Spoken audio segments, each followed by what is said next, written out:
கர்த்தருடைய பரிசுத்த நாமத்திற்கு மகிமை உண்டாகட்டும். Glory be to the holy name of the Lord. எங்களுடைய அழைப்பினை ஏற்று இந்த ஆசீர்வதிக்கப்பட்டதான வேத பாட கூட்டத்தின் முதலாம் நாளுக்கு வருகின்றதான உங்கள் யாவருக்கும் ஆண்டவராகிய இயேசுவின் இனிய நாமத்தில் நாங்கள் வாழ்த்துதலை தெரிவிக்கிறோம். We welcome you all in the sweet name of our Lord Jesus and Savior Jesus Christ, that who have all accepted our invitation and who have come for the first day of this series of Bible study. இந்த 4 நாட்களும் கடைசி காலம் என்கிறதான தலைப்பிலே பரிசுத்த ஆவியானுடைய உதவியோடு தேவனுடைய திருவசனங்கள் உங்களுக்கு அருளப்படும். With the help of the Holy Spirit, or the holy words will be given unto you under the title The Last Days in these 4 days of series of Bible study. கர்த்தருடைய பரிசுத்த நாமத்திற்கு மகிமை உண்டாகட்டும். Glory be to the holy name of the Lord. யூதாவின் புஸ்தகம் 17ஆம் வசனம் முதல் 19ஆம் வசனம் வரை வாசிப்போம். The book of Jude 17 to 19 verses. நீங்களோ பிரியமானவர்களே, நம்முடைய கர்த்தராகிய இயேசு கிறிஸ்துவின் அப்போஸ்தலரால் முன் சொல்லப்பட்ட வார்த்தைகளை நினைவு கூறுங்கள். கடைசி காலத்திலே தங்கள் துன்மார்க்கமான இச்சைகளின்படி நடக்கிற பரியாசக்காரர் தோன்றுவார்கள் என்று உங்களுக்கு சொன்னார்களே, இவர்கள் பிரிந்து போகிறவர்களும் ஜென்ம சுபாவத்தாரும் ஆவியில்லாதவர்களும் ஆமே. But beloved, remember ye the words which were spoken before of the apostles of our Lord Jesus Christ, how that they told you there should be mockers in the last time, who should walk after their own ungodly lusts. These be they who separate themselves sensual, having not the Spirit. கர்த்தருடைய பரிசுத்த நாமத்திற்கு மகிமை உண்டாகட்டும். Glory be to the holy name of the Lord. நீங்களோ பிரியமானவர்களே, beloved, நம்முடைய கர்த்தராகிய இயேசு கிறிஸ்துவின் அப்போஸ்தலரால் முன் சொல்லப்பட்ட வார்த்தைகளை நினைவு கூறுங்கள். Remember ye the words which were spoken before of apostles of our Lord Jesus Christ. கடைசி காலத்திலே தங்கள் துன்மார்க்கமான இச்சைகளின்படி நடக்கிற பரியாசக்காரர் தோன்றுவார்கள் என்று உங்களுக்கு சொன்னார்களே. How that they told you there should be mockers in the last time, who should walk after their own ungodly lusts. இவர்கள் பிரிந்து போகிறவர்களும் ஜென்ம சுபாவத்தாரும் ஆவி இல்லாதவர்களுமாமே. These be they who separate themselves sensual, having not the Spirit. கர்த்தருடைய பரிசுத்த நாமத்திற்கு மகிமை உண்டாகட்டும். Glory be to the holy name of the Lord. இது ஒரு வேதபாட கூட்டமாக இருக்கிறபடினால் முதலாவது கடைசி காலம் என்றால் என்ன என்பதை குறித்து நான் சுருக்கமாக சொல்லும்படி ஆசைக்கிறேன். This being a Bible study, first of all I would like to say you in short about the last time or about the last days. தேவன் மனிதனை படைப்பதற்கு முன்பாக தூதர்களை படைத்திருந்தார். Before God had created the man, first of all he created the angels. அதில் ஒரு கூட்ட தூதர்கள் விழுந்து போய் பிசாசுகளாய் மாறிப்போனார்கள் என்று சத்திய வேதம் விளம்புகிறது. And the holy word of God says that one group of angels had fallen down and they had been changed as the devils. தேவன் மனிதனை படைத்து ஏதேன் தோட்டத்திலே அவனை வைத்த வேளையில், when God created the man and when God had kept him in the garden of Eden, தேவன் அவனுக்கு ஒரு பிரமாணத்தை கொடுத்திருந்தார். and God gave him a law. நன்மை தீமை அறியத்தக்கதான அந்த கனியை புசிக்க கூடாது, புசிக்கிற நாளில் நீ சாகவே சாவாய். That you should not eat the fruit of the tree of the knowledge of good and evil. On the day when you shall eat, surely you shall die. இந்த விழுந்து போன தூதன், இந்த பிசாசு ஆதி மனிதனை பாவத்துக்குள்ளாக தேவனுடைய பிரமாணத்தை மீற பண்ணி பாவத்துக்குள்ளாக தள்ளினான். The fallen angel or the devil, he had caused the man to transgress the commandments of God and he had caused the man to commit sin. தேவனுடைய பிரமாணத்தை ஆதி மனிதன் மீறி பாவத்துக்குள்ளாய் மாறினான். The early man transgressed the commandments of the law and so he committed the sin. அவனை விழுந்து போக பண்ணினது அந்த விழுந்து போன தூதன் பிசாசாய் இருக்கிறான். The fallen angel or the devil, he made the man to fall down. கர்த்தருடைய பரிசுத்த நாமத்திற்கு மகிமை உண்டாகட்டும். Glory be to the holy name of the Lord.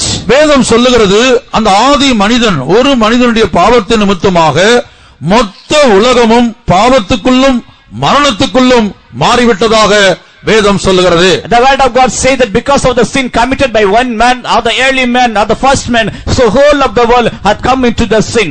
ரோமர் 5ஆம் அதிகாரத்திலே இதை நாம் வாசிக்கிறோம். In the book of Romans 5th chapter we read it. ஒரு மனிதனுடைய பாவத்தின் நிமித்தமாக, because of the transgression of one man. 12ஆம் வசனம். 12th verse. இப்படியாக ஒரே மனுஷனாலே பாவமும் பாவத்தினாலே மரணமும் உலகத்திலே பிரவேசித்தது போலவும் எல்லா மனுஷரும் பாவம் செய்தபடியால் மரணம் எல்லாருக்கும் வந்தது போலவும் இதுவும் ஆயிற்று. Wherefore as by one man sin entered into the world, and death by sin, and so death passed upon all men, for they all have sinned. கர்த்தருடைய பரிசுத்த நாமத்திற்கு மகிமை உண்டாகட்டும். Glory be to the holy name of the Lord. இங்கே ஒரு மனுஷனாலே பாவமும் பாவத்தினாலே மரணமும் உலகத்திலே பிரவேசித்தது என்று நாம் படிக்கிறோம். Here we read that by one man sin entered into the world, and the death by sin of the one man. கர்த்தருடைய பரிசுத்த நாமத்திற்கு மகிமை உண்டாகட்டும். Glory be to the holy name of the Lord. ஆதி மனிதனுடைய பாவத்து நிமித்தமாக இன்றைக்கு முழு உலகத்திலும் பிறக்கிற ஒவ்வொரு மனிதனும் பாவத்திலே பிறப்பதாக வேதம் சொல்லுகிறது. And the word of God says that because of the sin committed by the early man or the first man, today every person whosoever born into the world, they are born in sin. இதோ நான் துர்க்குணத்தில் உருவானேன், என் தாய் என்னை பாவத்தில் கர்ப்பம் தரித்தாள் என்று சங்கீதக்காரன் சொல்லுகிறார். The psalmist says that behold, I was formed in iniquity, my mother conceived me in sin. இந்த விழுந்து போன தூதர் நிமித்தமாக, இந்த விழுந்து போன தூதர்களுக்காக, பிசாசுகளுக்காக நரகம் ஏற்படுத்தப்பட்டது. And because of the fallen angels and because of these devils, the death was ordained for them. இந்த விழுந்து போன ஆவிகள், பிசாசு என்ன செய்கிறான்? மனிதனையும் கூட தன்னோடு கூட நரகத்திலே சேர்க்கும்படியாய் இன்றைக்கு கிரியை செய்து வருகிறான். The fallen spirits are these devils that it is working in the man, the life of a man, so that they should be drawn into the hell. பிசாசின் பிடியிலிருந்தும் நரகத்தின் வல்லமையிலிருந்தும் மனிதனை தப்புவிக்கும்படியாக விழுந்து போன மனுக்குலத்தை தூக்கி எடுக்கும்படியாக முந்தின நித்தியத்திலே வார்த்தையாய் காணப்பட்டவர் மாமிசமாய் மாறி இயேசு என்னும் நாமத்தில் இந்த பூமிக்கு இறங்கி வந்தார். The Lord Jesus, who was in the form of eternity as the Word, and he came in the letter in the incarnation of man to lift up the man from the sin and death. கர்த்தருடைய பரிசுத்த நாமத்திற்கு மகிமை உண்டாகட்டும். Glory be to the holy name of the Lord. ஆகவே கர்த்தராகிய இயேசு கிறிஸ்து முந்தின நித்தியத்திலே வார்த்தையாய் காணப்பட்டவர். So the Lord Jesus, who was in the former eternity, he was as the Word, விழுந்து போன மனிதனை தூக்கி எடுக்கும்படியாக, to lift up the fallen man, நரகத்தின் வல்லமைக்கு அவனை தப்புவிக்கும்படியாக, to escape the man from the clutches of the powers of the devil. தேவன் மனிதனாய் மாறுகிறார். And God came in the incarnation of man. வார்த்தையாய் காணப்பட்ட அவர் மாமிசமாய் மாறி இயேசு என்னும் நாமத்திலே அவர் இந்த பூமியிலே வெளிப்பட்டார். He was in the form of Word, and he came in the form of the flesh. In the name of Jesus, he hath appeared into the world. கர்த்தராகிய இயேசு கிறிஸ்து மனுக்குலத்தை மீட்கும்படியாய், நரகத்தின் வல்லமைக்கு தப்புவிக்கும்படியாய் என்றைக்கு மனிதனாய் இந்த பூமிக்கு இறங்கி வந்தாரோ அந்த காலம்தான், அப்போதுதான் இந்த கடைசி காலம் துவங்குகிறது. On the day when the Lord Jesus Christ came into the world to seek to lift up the man from the sin and to deliver him from the clutches of the devil, on that day only the last days had begun. அதை இரண்டு வசனங்களிலே நாம் பார்க்கிறோம். In those two verses we read, எபிரேயர் 9 அதிகாரம் 26 வசனம், Hebrews 9 chapter the 26th verse. அப்படி இருந்ததானால் உலகம் உண்டானது முதற்கொண்டு அவர் அநேகம் தரம் பாடுபட வேண்டியதா இருக்குமே. அப்படியல்ல, அவர் தம்மை தாமே பலியிடுகிறதினாலே பாவங்களை நீக்கும் பொருட்டாக இந்த கடைசி காலத்தில் ஒரே தரம் வெளிப்பட்டார். For then must he often have suffered since the foundation of the world, but now once in the end of the world hath he appeared to put away sin by the sacrifice of himself. தமிழிலே கடைசி காலம் என்று எழுதப்பட்டிருந்தாலும் ஆங்கிலத்திலே உலகத்தின் முடிவு என்று மொழிபெயர்த்திருக்கிறார்கள். மூல பாஷையில் கடைசி காலம், உலகத்தின் முடிவு காலம் என்று பல அர்த்தங்கள் கொடுக்கப்பட்டிருக்கிறது. In the Tamil it has been written as the last days, but in the English it has been written as the end of the world. So even in the original tongue too, it has been mentioned as the end of the world and the last days. கர்த்தராகிய இயேசு கிறிஸ்து சொந்த இரத்தத்தை சிந்தும்படியாக 25ஆம் வசனம் வாசிப்போம். எபிரேயர் 9:25. Hebrews 9:25. பிரதான ஆசாரியன் அந்நிய இரத்தத்தோட வருஷந்தோறும் பரிசுத்த ஸ்தலத்துக்குள் பிரவேசிக்கிறது போல அவர் அநேகம் தரம் தம்மை பலியிடும்படிக்கு பிரவேசிக்கவில்லை. Nor yet that he should offer himself often as the high priest entereth into the holy place every year with the blood of others. கர்த்தருடைய பரிசுத்த நாமத்திற்கு மகிமை உண்டாகட்டும். Glory be to the holy name of the Lord. அந்நிய இரத்தத்தோடு இவர் பிரவேசிக்கவில்லை. He hath not entered with the strange blood. கர்த்தராகிய இயேசு கிறிஸ்து சொந்த இரத்தத்தை மனுக்குலத்தின் பாவத்திலிருந்து அவனை மீட்டெடுக்கும்படியாக சொந்த இரத்தத்தை சிந்தும்படியாக இந்த பூமியிலே வெளிப்பட்டார். To redeem the man from the sin, the Lord Jesus Christ came into the world and he shed his own blood. வேதம் சொல்லுகிறது அவர் கடைசி காலத்திலே வெளிப்பட்டார். And the word of God says that he had appeared in the last days or in the end of the world. இனி பேதுரு அப்போஸ்தலன் இதை குறித்து சொல்லும்போது, Apostle Peter, when he was mentioning about this, 1 பேதுரு 1 அதிகாரம் 20 வசனம், 1 Peter 1st chapter 20th verse. அவர் உலக தோற்றத்திற்கு முன்னே குறிக்கப்பட்டவராயிருந்து தமது மூலமாய் தேவன் மேல் விசுவாசமாயிருக்கிற உங்களுக்காக இந்த கடைசி காலங்களில் வெளிப்பட்டார். Who verily was foreordained before the foundation of the world, but was manifest in these last times for you. உலகத் தோற்றத்துக்கு முன்னே குறிக்கப்பட்ட கர்த்தராகிய இயேசு கிறிஸ்து இந்த கடைசி காலங்களிலே வெளிப்பட்டார். The Lord Jesus Christ, who was foreordained before the foundation of the world, he hath appeared manifested in the last times of the world. ஆகவே கர்த்தராகிய இயேசு கிறிஸ்து விழுந்து போன மனுக்குலத்தை மீட்கும்படியாக தம்முடைய சொந்த இரத்தத்தை சிந்தும்படியாய் இந்த பூமியிலே வந்தார். So to redeem the fallen mankind, the Lord Jesus Christ came into the world with his own blood. ஏனென்றால் வேதம் சொல்லுகிறது ஆத்துமாக்களுக்காக பாவ நிவர்த்தி செய்வது இரத்தமே. Because the word of God says only the blood can do the remission for the souls of the man. லேவியராகமம் 17ஆம் அதிகாரம் 11ஆம் வசனத்திலே இதை நாம் படிக்கிறோம். Leviticus 17 chapter the 11th verse we read it. ஆத்துமாக்களுக்காக பாவ நிவர்த்தி செய்வது இரத்தமே. Only the blood can give the atonement for the soul. மொத்த மனுக்குலத்தின் பாவத்திலிருந்தும் ஒரு பாவ மன்னிப்பை கொடுக்கும்படியாக அந்த பாவத்தை நிவர்த்தி செய்யும்படியாக கிருபாதார பலியாய் இயேசு கடைசி காலங்களில் வெளிப்பட்டார். And the Lord Jesus hath appeared in the last times to give for the atonement for the sins of the whole mankind, and he hath appeared in the last days. கர்த்தருடைய பரிசுத்த நாமத்திற்கு மகிமை உண்டாகட்டும். Glory be to the holy name of the Lord. இனி கர்த்தராகிய இயேசு கிறிஸ்துவின் முதல் வருகை எதற்காக? If it be so, what is the reason of the first coming of Jesus? விழுந்து போன மனிதனை பாவத்திலிருந்து தூக்கி எடுக்கும்படியாக மாத்திரமல்ல, Not only to redeem the man from the sins, அவருடைய இரண்டாம் வருகையின் முதல் கட்டமாகிய அவருடைய ரகசிய வருகையில் இந்த மனிதனை ஆயத்தப்படுத்தி அவருக்கு முன்பாக நிறுத்தும்படியாக. So in the secret coming of the Lord Jesus at the first part, that it is in his secret coming the man should be presented and he should be taken up. நான் மறுபடியும் சொல்லுகிறேன். Again I repeat. கடைசி காலத்திலே கர்த்தராகிய இயேசு கிறிஸ்து வெளிப்பட காரணம் என்ன? What is the reason that the Lord Jesus hath appeared in the last times? விழுந்து போன மனிதனை அந்த பாவத்திலிருந்து தூக்கி எடுப்பது மாத்திரமல்ல, Not only to redeem the man, to redeem the fallen man from the sins, அந்த மனிதனை தம்மை போல மாற்றி and the man should be changed like Christ. நம்முடைய இரண்டாம் வருகையின் முதல் கட்டமாகிய ரகசிய வருகையில், In the first part of the second coming of the Lord Jesus, in the secret coming of the Jesus, ஏனென்றால் வேதத்திலே இயேசுவின் இரண்டாம் வருகை 3 கட்டமாக பிரித்து கூறப்பட்டிருக்கிறது. because the word of God, the second coming of Jesus has been divided into 3 parts in the word of God. முதலாவது வருகை ரகசிய வருகை. And the first advent is the secret advent of Jesus. அது ஏன் ரகசிய வருகை என்று அழைக்கப்படுகிறது? Why it has been mentioned as a secret advent? இயேசு மணவாட்டி சபையை சேர்க்கும்படியாய் வெளிப்படக்கூடிய நாள் நேரம் இயேசுவுக்கே தெரியாது. The day on which the Lord Jesus shall gather the bridal church, even the Lord Jesus himself doesn't know about the time. பிதா ஒருவர் தவிர ஒருவரும் அறியார்கள், குமாரனும் அறியார் என்று இயேசு சொல்லுகிறார். Other than God, no one knows about it. Even the Son of Man doesn't know about it.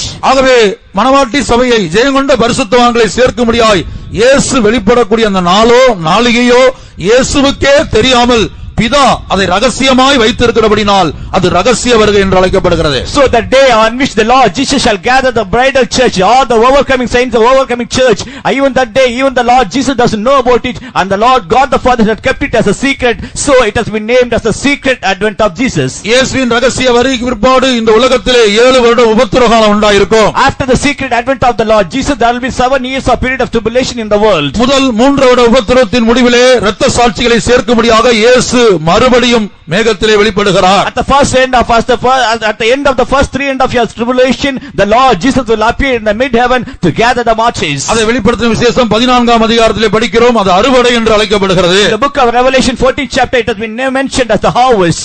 மூன்றாவதாக 7 வருட உபத்திரவத்தின் முடிவிலே அந்தி கிறிஸ்துவோடு யுத்தம் பண்ணும்படியாக ஜெயங்கொண்ட பரிசுத்தவான்களோடு அவர் இந்த பூமிக்கு இறங்கி வருகிறார். Thirdly, at the end of the 7 years of period of tribulation, to fight with the Antichrist, the Lord Jesus shall descend with the saints of God. கர்த்தருடைய பரிசுத்த நாமத்துக்கு மகிமை உண்டாகட்டும். Glory be to the holy name of the Lord. இதுதான் இரண்டாம் வருகையின் 3 கட்டங்களாய் இருக்கிறது. These are all the 3 parts of the secret advent, second coming of Jesus. ஆனால் கடைசி காலத்திலே கர்த்தராகிய இயேசு கிறிஸ்து மனிதனாய் வெளிப்பட காரணம் என்ன என்று நாம் பார்க்கும்போது, But when we look into the reasons for which the Lord Jesus hath appeared as a man in the last times, விழுந்து போன மனிதனை தூக்கி எடுத்து to redeem the fallen man, அவனை தம்மை போல மாற்றி and he should be changed like him, தமக்கு முன்பாக அவருடைய ரகசிய வருகையை நிறுத்துவதற்காக, and to keep him and to present him in the secret advent of Jesus. ஆகவே இந்த கடைசி காலத்திலே ஒரு ரட்சிப்பு ஒன்று இருக்கிறது. So in the last times too, there is salvation.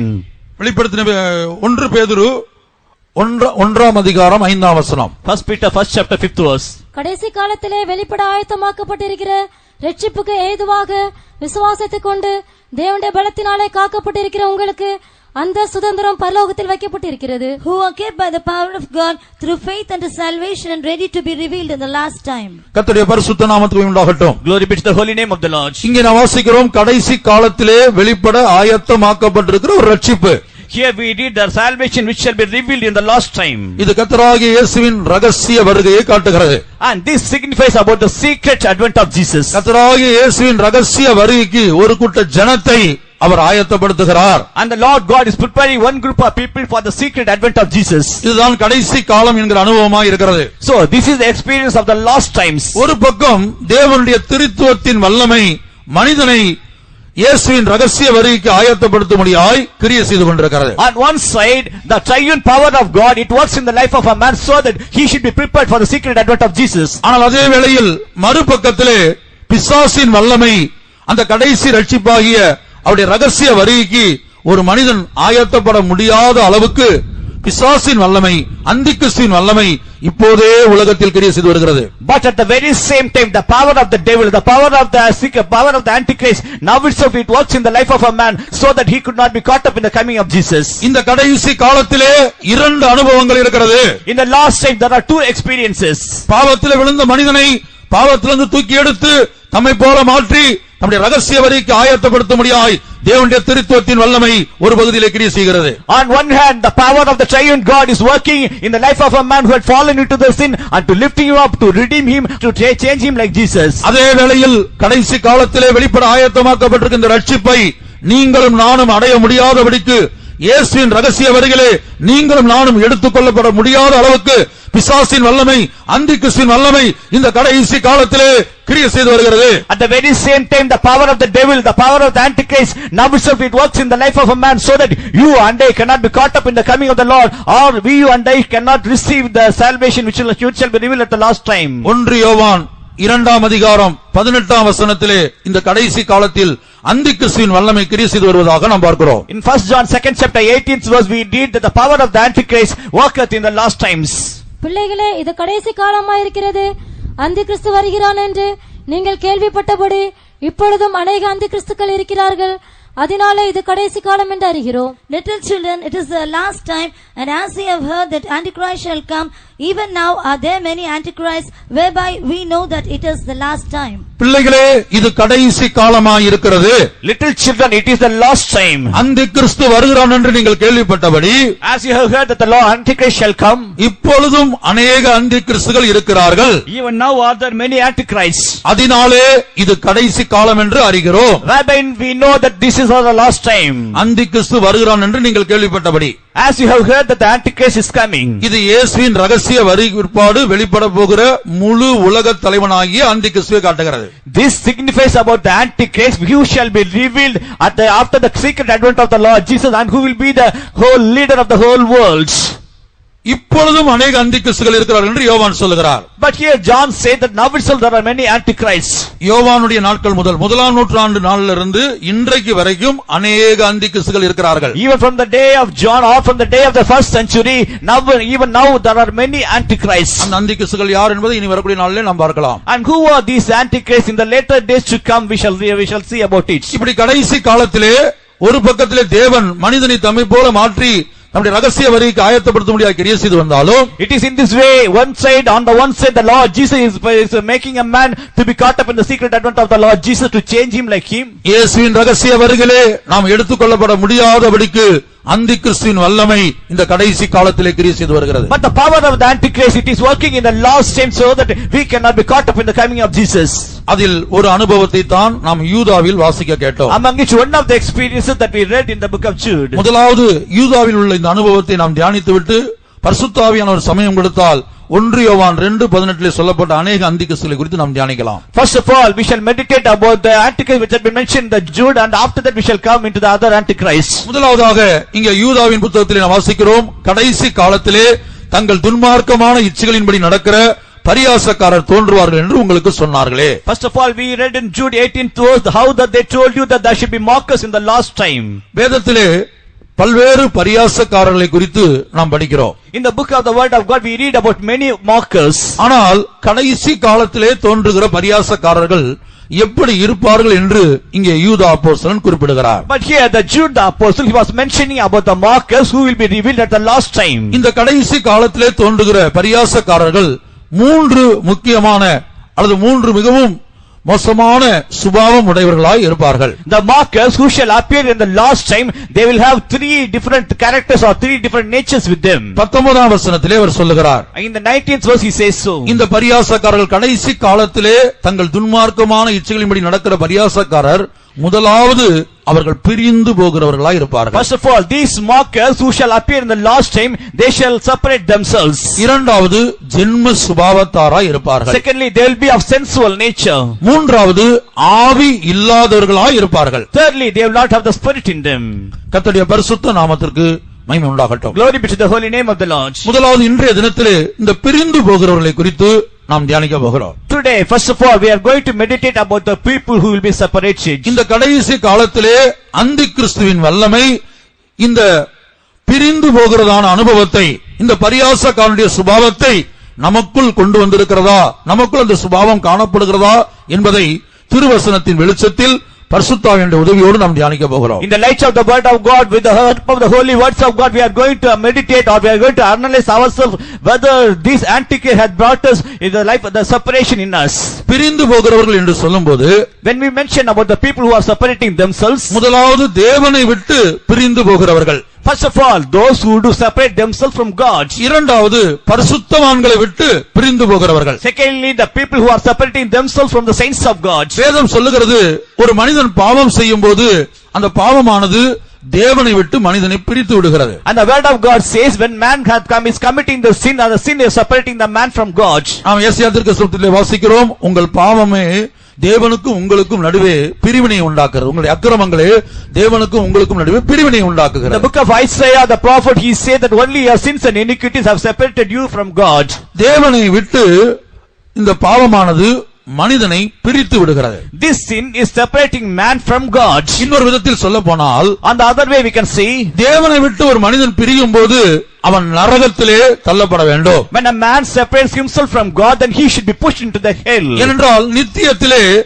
தேவன் இல்லாத ஒரு இடம்தான் இந்த நித்திய நரகமாக இருக்கிறது. Because in the eternity, where there is no God, that place is named as hell. ஆகவே இந்த பூமியிலே உயிரோடு இருக்கும்போது கிறிஸ்தவ வாழ்க்கையை வாழ்ந்து கொண்டிருக்கிற நாம், பெந்தகோஸ்தே வாழ்க்கையை வாழ்ந்து கொண்டிருக்கிற நாம், நமக்குள்ளே இந்த பிரிந்து போகிற சுபாவம் இருக்கிறதா என்பதை ஆராய்ந்து பார்ப்போம். So we, the people who are leading a Christian life, or the people who are leading the Pentecostal life, let us analyze in our own heart whether we do have the nature of separating ourselves from this. முதலாவது தேவனை விட்டு பிரிந்து போகிறதான அனுபவம். First of all, the experience of separating ourselves from God. கர்த்தருடைய பரிசுத்த நாமத்துக்கு உண்டாகட்டும். Glory be to the holy name of the Lord. அக்கிரமமானது மனிதனை தேவனை விட்டு பிரித்து விடுகிறது, தேவனுக்கும் மனிதனுக்கும் பிரிவினை உண்டாக்குறது என்று நாம் பார்க்கிறோம். And iniquities are separating man from God, or it makes a separation from God. ஏசாயா தீர்க்கதரிசன புத்தகம் 59ஆம் அதிகாரம் 2ஆம் வசனம். Isaiah 59th chapter, the 2nd verse. உங்கள் அக்கிரமங்களே உங்களுக்கும் உங்கள் தேவனுக்கும் நடுவாக பிரிவினை உண்டாக்குகிறது.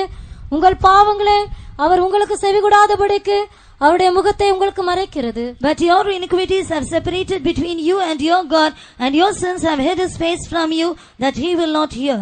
கர்த்தருடைய பரிசுத்த நாமத்திற்கு மகிமை உண்டாகட்டும். Glory be to the holy name of the Lord. நமக்குள்ளே பாவங்கள் கடந்து வரும்போது தேவனை விட்டு நாம் பிரிந்து போகிறோம். So when we are committing the sin, or when the sins are coming in our life, then we are separating ourselves from God. கர்த்தருடைய பரிசுத்த நாமத்திற்கு மகிமை உண்டாகட்டும். Glory be to the holy name of the Lord. இரண்டாவது பரிசுத்தவான்களை விட்டு பிரிந்து போகிற அனுபவத்தை குறித்து நாம் படிக்கிறோம். Secondly, we read about the experience of being separating ourselves from the saints of God. 1 யோவான் 2:19. 1 John 2nd chapter, the 19th verse. அவர்கள் நம்மை விட்டு பிரிந்து போனார்கள், ஆகிலும் அவர்கள் நம்முடையவர்களாய் இருக்கவில்லை. நம்முடையவர்களாய் இருந்தார்களானால் நம்முடனே நிலைத்திருப்பார்களே. எல்லாரும் நம்முடையவர்கள் அல்லவென்று வெளியாகும்படிக்கே பிரிந்து போனார்கள். They went out from us, but they were not of us. For if they had been of us, they would no doubt have continued with us. But they went out that they might be made manifest that they are not of all us. இந்த கடைசி காலத்திலே பிசாசின் வல்லமை ஒன்று தேவனுடைய பிள்ளையை தேவனை விட்டு பிரிந்து போக பண்ணுகிறது. In these last days, one thing is the power of the devil is making man to separate himself from God. அல்லது பரிசுத்தவான்களை விட்டு, அவருடைய ஐக்கியத்தை விட்டு, அவருடைய நடத்திப்பை விட்டு, உபதேசத்தை விட்டு பிரிந்து போக பண்ணுகிறது. Or it causes the man to separate himself from the leading of the saints of God, or from the saints of God. இங்கே யோவான் அப்போஸ்தலன் சொல்லுகிறார், ஒரு கூட்டத்தார் நம்மை விட்டு பிரிந்து போனார்கள். Here John the apostle had said, one group of people have separated from us. அவர்கள் நம்முடையவர்களாய் இருந்தார்களானால் நம்மோடு நிலைத்திருப்பார்கள். If they were of us, then surely they would have been abiding with us. எல்லாரும் நம்முடையவர்கள் அல்ல என்பது வெளியாகும்படிக்கு பிரிந்து போனார்கள். It is to be manifested that everyone will not be ours, so it has been done so. இனி 2 தீமோத்தேயு 4ஆம் அதிகாரம் 10ஆம் வசனத்திலே அப்போஸ்தலன் சொல்லும்போது 2 Timothy 4th chapter the 10th verse, and Apostle Timothy says, அங்கே சிலருடைய பெயரை சொல்லி சொல்லுகிறார், அவர்கள் பிரிந்து போனார்கள். there he mentioned about some of the names and he said they had separated. ஏனென்றால் தேமா இப்பிரபஞ்சத்தின் மேல் ஆசை வைத்து என்னை விட்டு பிரிந்து தெசலோனிக்கே பட்டணத்துக்கு போய்விட்டான். கிரெஸ்கே கலாத்தியா நாட்டிற்கும் தீத்து தல்மாத்தியா நாட்டிற்கும் போய்விட்டார்கள். For Demas has forsaken me, having loved this present world, and is departed unto Thessalonica, Serenus to Galatia, Titus unto Dalmatia. இப்பிரபஞ்சத்தின் மேல் ஆசை வைக்கும் போது பரிசுத்தவான்களை விட்டு அவர்கள் நடத்திப்பை விட்டு உபதேசத்தை விட்டு பிரிந்து போக வேண்டிய சூழ்நிலை உண்டாகும். If they love the present world, then surely they will be separating themselves from the saints of God, or from the leadership of the saints of God, and from the doctrines of God. ஒருவேளை நீங்கள் சரீரத்தில் தேவனுடைய சபையில் இருக்கலாம். Maybe physically you may be in the church of God. இப்பிரபஞ்சத்தின் மேல் ஆசை உண்டாகும் போது பரிசுத்தவான்களுடைய ஐக்கியத்தை விட்டு ஆத்மாவில் பிரிந்து போகிற ஒரு அனுபவம் உண்டாகும். But if you love the present world, then there will be an experience that in the soul you will be separated from God. கர்த்தருடைய பரிசுத்த நாமத்திற்கு மகிமை உண்டாகட்டும். Glory be to the holy name of the Lord. ஆகவே கடைசி காலத்திலே தங்கள் துன்மார்க்கமான இச்சைகளின்படி நடக்கிற பரியாசக்காரர் தோன்றுவார்கள். So in the last day, the last times, the mockers shall appear, who will walk according to their own lusts. அவர்களை நாம் எப்படி பகுத்தறிய முடியும்? How can we discern them? முதலாவது அவர்கள் பிரிந்து போகிறவர்களாய் இருப்பார்கள். First of all, they will be the people who will be separating themselves. ஆகவே தான் நீதிமொழிகளில் படிக்கிறோம், பிரிந்து போகிறவன் தன்னுடைய இச்சையின்படி செய்ய பார்க்கிறான். So in the book of the Proverbs we read that he that separates himself, that he is committing according to his own lust. நீதிமொழிகள் 18ஆம் அதிகாரம் 1ஆம் வசனம். Proverbs 18th chapter the first verse. பிரிந்து போகிறவன் தன் இச்சையின்படி செய்ய பார்க்கிறான், எல்லா ஞானத்திலும் தலையிட்டுக் கொள்ளுகிறான். Through desire a man having separated himself seeketh and intermeddleth with all wisdom. தன் இச்சையின்படி செய்ய பார்க்கிறவன் எவனோ அவன் பிரிந்து போகக்கூடியவனாய் இருக்கிறான். A man who is doing according to his own lust, then he will be separating himself. நான் முதலாவது இப்ப 2 பிரிந்தவர்களை குறித்து சொன்னேன். முதலாவது தேவனை விட்டு பிரிவது, இரண்டாவது பரிசுத்தவான்களை விட்டு பிரிவது. First of all, I told you about 2 kinds of separation. First, separating ourselves from God, and secondly, separating from the saints of God. இன்றைய தினத்திலே தேவனை விட்டு பிரிகிறதான ஒரு அனுபவத்தை நாம் தியானிக்க போகிறோம். Today we are going to meditate about the experience of separating from God. தேவனை விட்டு பிரிவது என்றால் என்ன? What do we mean by separation from God? தேவன் நமக்கு வசனங்களை கொடுத்திருக்கிறார். God has given us the words of God. இந்த தேவனுடைய வார்த்தை தான் தேவனாய் இருக்கிறது. The words of God are itself God. ஆதியிலே வார்த்தை இருந்தது. In the beginning there was word. அந்த வார்த்தை தேவனிடத்தில் இருந்தது. And the word was with God. அந்த வார்த்தை தேவனாய் இருந்தது. And the word was God. அப்ப தேவனுடைய வார்த்தை தான் தேவனாய் இருக்கிறது. So the words of God are God's. அந்த வார்த்தை தான் மாமிசமாய் மாறி இயேசு என்கிற நாமத்தில் இந்த பூமிக்கு வந்தார். The very same word came in the form of the flesh, and he came in the name of Jesus. இன்றைக்கு நமக்கு சொல்லப்படுகிற சத்தியங்களுக்கு முன்பாக, வசனங்களுக்கு முன்பாக அதோடு நாம் இசைந்து அதற்கு ஒப்பு கொடுத்து வாழ்ந்து கொண்டிருக்கிறோமா, இல்ல கொடுக்கப்படுகிற தேவனுடைய வார்த்தையை விட்டு பிரிந்து நம்முடைய ஜீவியம் காணப்படுகிறதா? Today, what are all the doctrines, or what are all the teachings, or what are all the words of God have been given unto us? Do we yield to it, or do we surrender to the words of God, or do we go away from it? முதலாவதாக கிறிஸ்துவை விட்டு பிரிகிறதான அல்லது தேவனை விட்டு பிரிகிறதான ஒரு அனுபவத்தை நான் சொல்கிறேன். First of all, I would like to say about the experience of separation from God or separation from Christ. கலாத்தியர் 5ஆம் அதிகாரம் 4ஆம் வசனத்திலே வாசிக்கும்போது, Galatians 5th chapter the 4th verse. நியாயப்பிரமாணத்தினால் நீதிமான்களாக விரும்புகிற நீங்கள் யாவரும் கிறிஸ்துவை விட்டு பிரிந்து கிருபை நின்று விழுந்தீர்கள். Christ has become of no effect unto you. Whosoever of you are justified by the law, ye are fallen from grace. நியாயப்பிரமாணத்தினாலே நீதிமான்களாக விரும்புகிற நீங்கள் யாவரும் கிறிஸ்துவை விட்டு பிரிந்து கிருபை நின்று விழுந்தீர்கள். Christ is become of no effect unto you. Whosoever of you are justified by the law, ye are fallen from grace. இந்த அந்திகிறிஸ்துவின் வல்லமை என்ன செய்கிறது? What does the power of the Antichrist does in our life? ஒவ்வொரு தேவனுடைய பிள்ளையும் கிறிஸ்துவை விட்டு பிரிய பண்ணுகிறது. It makes the each and every child of God to be separated from God. நீங்களும் நானும் தேவனை விட்டு பிரிந்து கிறிஸ்துவை விட்டு பிரிந்து போகத்தக்கதாக அந்திகிறிஸ்துவின் வல்லமை இந்த கடைசி காலத்திலே வல்லமையாய் கிரியை செய்து வருகிறது. The power of the Antichrist is working mightily in us, so that you and I should be separated from God and Christ. இங்கே நாம் வாசிக்கிறோம், நியாயப்பிரமாணத்தினாலே நீதிமான்களாக விரும்புகிற நீங்கள் யாவரும் கிறிஸ்துவை விட்டு பிரிந்து கிருபை நின்று விழுந்தீர்கள். Here we read that the people that you want to be stood by the law, but now you have fallen down from Christ and grace. நியாயப்பிரமாணத்தினால் நீதிமான்களாக விரும்புகிறவர்கள் என்றால் என்ன? What do we mean by which they should be justified by the law? இன்னைக்கு பல தேவனுடைய பிள்ளைகள் தங்களுடைய கிறிஸ்தவ வாழ்க்கையிலே திருப்தி உள்ளவர்களாய் இருக்கிறார்கள். Today many children of God, they are very much satisfied with the Christian life. கர்த்தராகிய இயேசு கிறிஸ்து இந்த பூமியிலே ஜீவித்தபோது சில நியாயப்பிரமாணங்களை குறிப்பிடுகிறார். When the Lord Jesus came into the world, he also spoke about some of the laws. முதலாவதாக மத்தேயு 5ஆம் அதிகாரம் 21 22 வசனங்களை வாசிக்கும்போது, First of all, Matthew 5th chapter, the 21st and 22nd verses. கொலை செய்யாதிருப்பாயாக என்பதும் கொலை செய்கிறவன் நியாயத்தீர்ப்புக்கு ஏதுவாயிருப்பான் என்பதும் பூர்வத்தாருக்கு உரைக்கப்பட்டது என்று கேள்விப்பட்டிருக்கிறீர்கள். நான் உங்களுக்கு சொல்லுகிறேன், தன் சகோதரனை நியாயமில்லாமல் கோபித்துக் கொள்பவன் நியாயத்தீர்ப்புக்கு ஏதுவாயிருப்பான். தன் சகோதரனை வீணன் என்று சொல்லுகிறவன் ஆலோசனை சங்க தீர்ப்புக்கு ஏதுவாயிருப்பான். மூடனே என்று சொல்லுகிறவன் எரிநரகத்துக்கு ஏதுவாயிருப்பான். Ye have heard that it was said by them of old time, Thou shalt not kill, and whosoever shall kill shall be in danger of the judgment. But I say unto you, that whosoever is angry with his brother without a cause shall be in danger of judgment. And whosoever shall say to his brother Reka shall be in danger of the council. But whosoever shall say, Thou fool, shall be in danger of hellfire.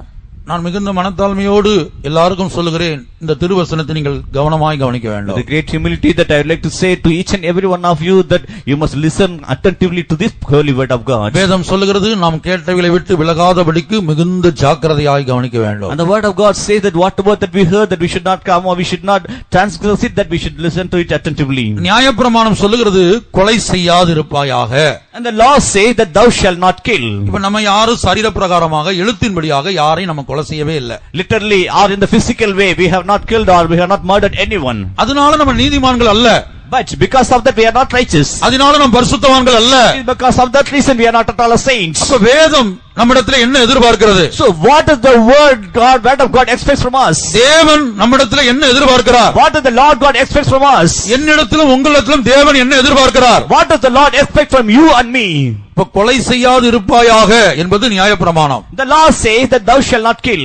அப்ப நம்ம சரீர பிரகாரமாக எழுத்தின்படியாக நம்ம யாரையும் கொலை செய்யவில்லை. Literally in the physical way we have not killed anyone. ஆனால் இயேசு அடுத்த வசனத்திலே 3 காரியங்களை குறிப்பிடுகிறார்.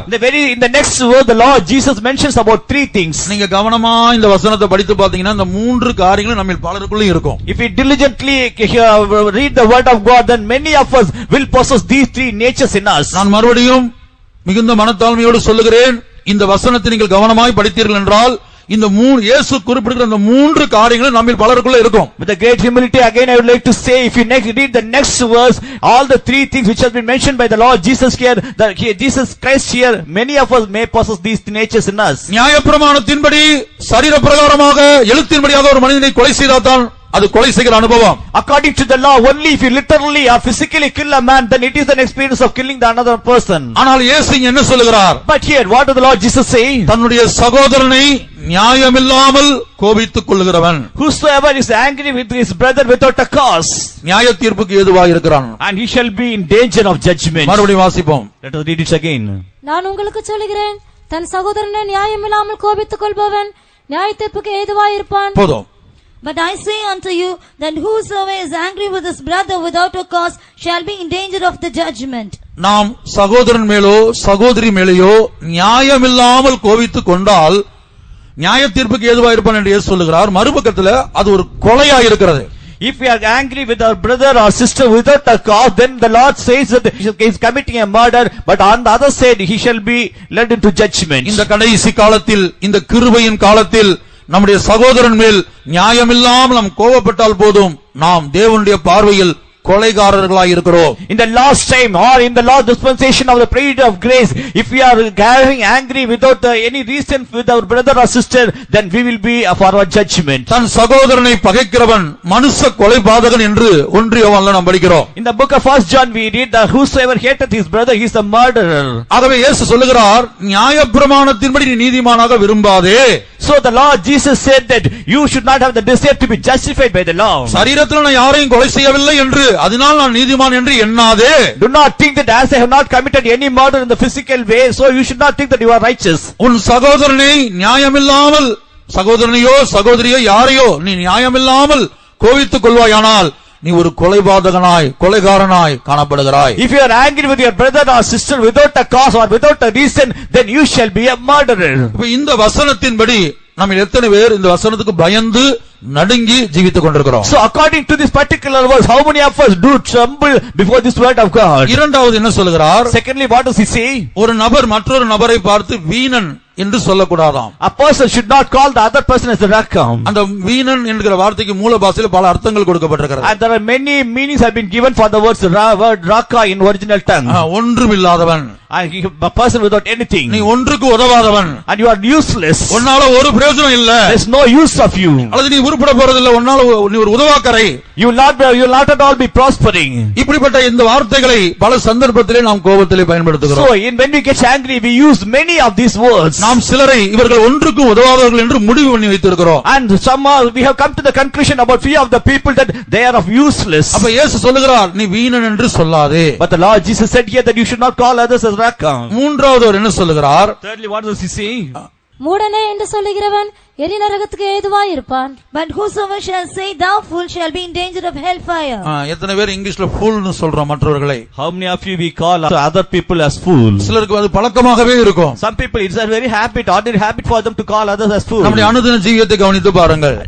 Well, let us look into our daily walk of life. இங்க இயேசு சொல்லுகிற காரியம் என்ன? நீ ஒரு சகோதரனை மூடன் அல்லது ஃபூல் என்று சொன்னால் நீ எரி நரகத்துக்கு போய் சேருவாய் என்று இயேசு சொல்லுகிறார். Here the Lord Jesus said that if you call anyone as fool, then he shall be in danger of hellfire. இந்த வசனத்துக்கு நம்ம எத்தனை பேர் நடுங்குகிறோம்? How many of us do tremble before this particular word? முதலாவதாக நியாயமில்லாமல் கோபித்துக் கொண்ட சிலரை குறித்து வேதத்திலிருந்து நான் சொல்லுகிறேன் உங்களுக்கு உதாரணத்துக்காக. First of all, for an example to you, that I would like to mention some of the people who have got angry with others without a cause from the word of God. அதுபோல சந்தர்ப்பங்களிலே நம்முடைய வாழ்க்கையிலும் நாம் மற்றவர்கள் மேல் நியாயமில்லாமல் கோபித்துக் கொள்வதுண்டு. In many of such circumstances too, that we might have got angry with others without any cause or reason. வேதத்திலே coin என்பவன் தன்னுடைய உடன் சகோதரனாகிய ஆபேல் மேல் அவன் நியாயமில்லாமல் கோபித்துக் கொண்டான். In the word of God we read about Cain, that without any cause or reason he got angry with his own brother Abel. வேத வல்லுநர்கள் சொல்லுகிறார்கள், ஒரு மனிதன் பகைப்பதற்கோ அல்லது ஒரு மனிதன் மேல் எரிச்சல் வருவதற்கோ இல்ல ஒரு மனிதனை கொலை செய்வதற்கோ மூல காரணம் அதற்கு வேர் கோபமாயிருக்கிறது. And the scholars of the Bible scholars that they are saying that the very particular reason or root cause for the person to kill or murder anyone is getting angry with him. நீங்க யார் மேல கோபமா இருக்கிறீங்களோ உங்களுக்குள்ள கோபம் ஒரு மனிதன் மேல இருந்தால் மட்டும்தான் அந்த மனிதனை பார்க்கும்போது எரிச்சல் உண்டாகும். Only if you do have any anger with any other person, then only when you look unto him that you will get angry within you. இங்கே காயின் ஆபேலை கொலை செய்தான். Here Cain had killed Abel. என்ன காரணம்? What is the reason? நியாயமில்லாமல் சகோதரனை கோபித்தான். Without any cause or reason he got angry with his brother. தேவன் சமூகத்தில் ரெண்டு பேரும் காணிக்கை செலுத்தினார்கள். Both of them had come to the presence of God to offer the sacrifices. தேவன் ஆபேலுடைய காணிக்கையை அங்கீகரித்தார். And God had accepted the offering of Abel. காயினுடைய காணிக்கையை அங்கீகரிக்கவில்லை. But God had neglected the offering of Cain. இப்ப பாருங்க, ஆபேல் தன்னுடைய பகுதியில் செய்தது என்ன? What did the Abel had did in his part? ஆபேல் காயினுக்கு ஏதாவது தீமை செய்தானா? Did Abel had done anything against Cain? இரண்டு சகோதரர்கள், Both of them were brothers. ரெண்டு பேர் தேவனுக்கு காணிக்கை கொடுக்கிறார்கள். Both of them are offering offerings unto God. ஆபேல் காணிக்கையை தேவன் ஏற்றுக்கொண்டார். And God hath accepted the offering of Abel. காயினுடைய காணிக்கையை தேவன் ஏற்றுக்கொள்ளவில்லை. And God hath not accepted the offering of Cain. கர்த்தருடைய பரிசுத்த நாமத்துக்கு உண்டாகட்டும். Glory be to the holy name of the Lord. தேவன் காயினுடைய காணிக்கையை ஏற்றுக்கொள்ளாததற்கு ஆபேல் என்ன செய்ய முடியும்?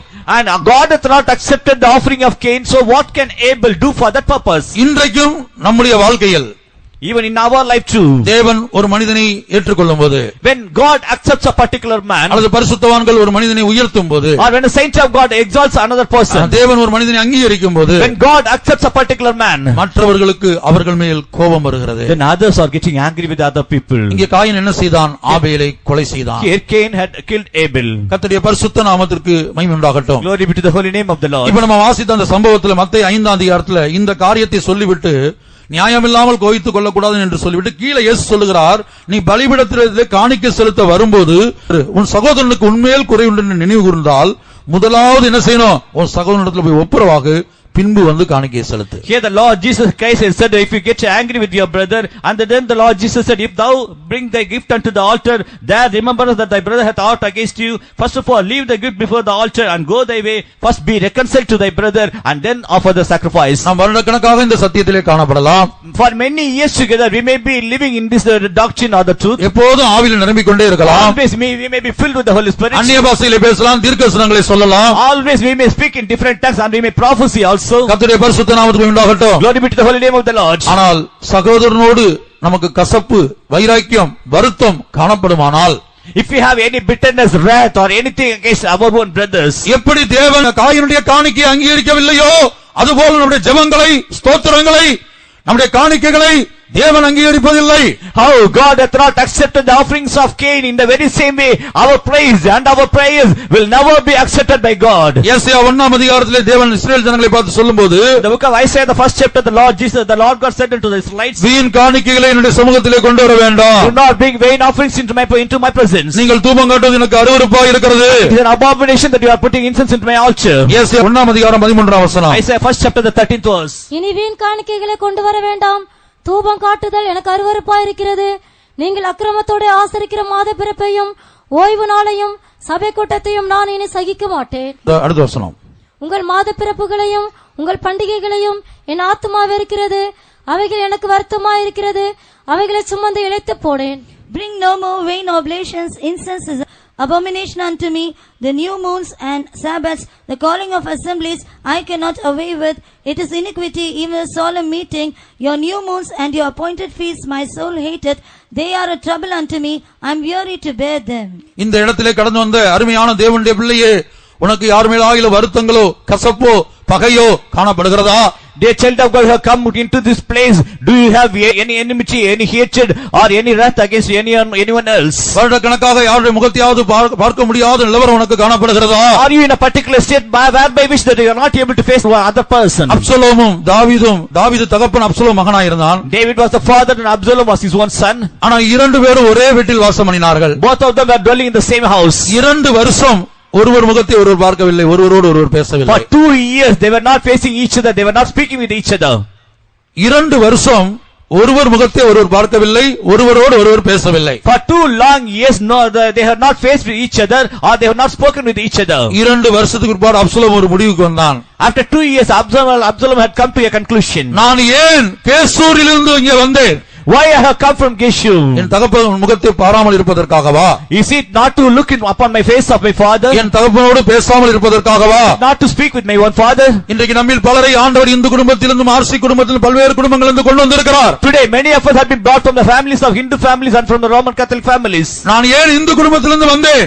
Why I have been brought from the Hindu family? இன்றைக்கு எத்தனையோ பேருக்கு இருதயத்திலே கசப்பு, வைராக்கியம், பகை, பிரிவினை காணப்படுகிறது. Still many people do harbor the hatred and the enmity and the bitterness against many of the other people in their own hearts. ஒரே வீட்டில் வாசம் பண்ணுகிறார்கள். The very same house both of them are dwelling. ஒருவர் முகத்தை ஒருவர் பார்ப்பதில்லை.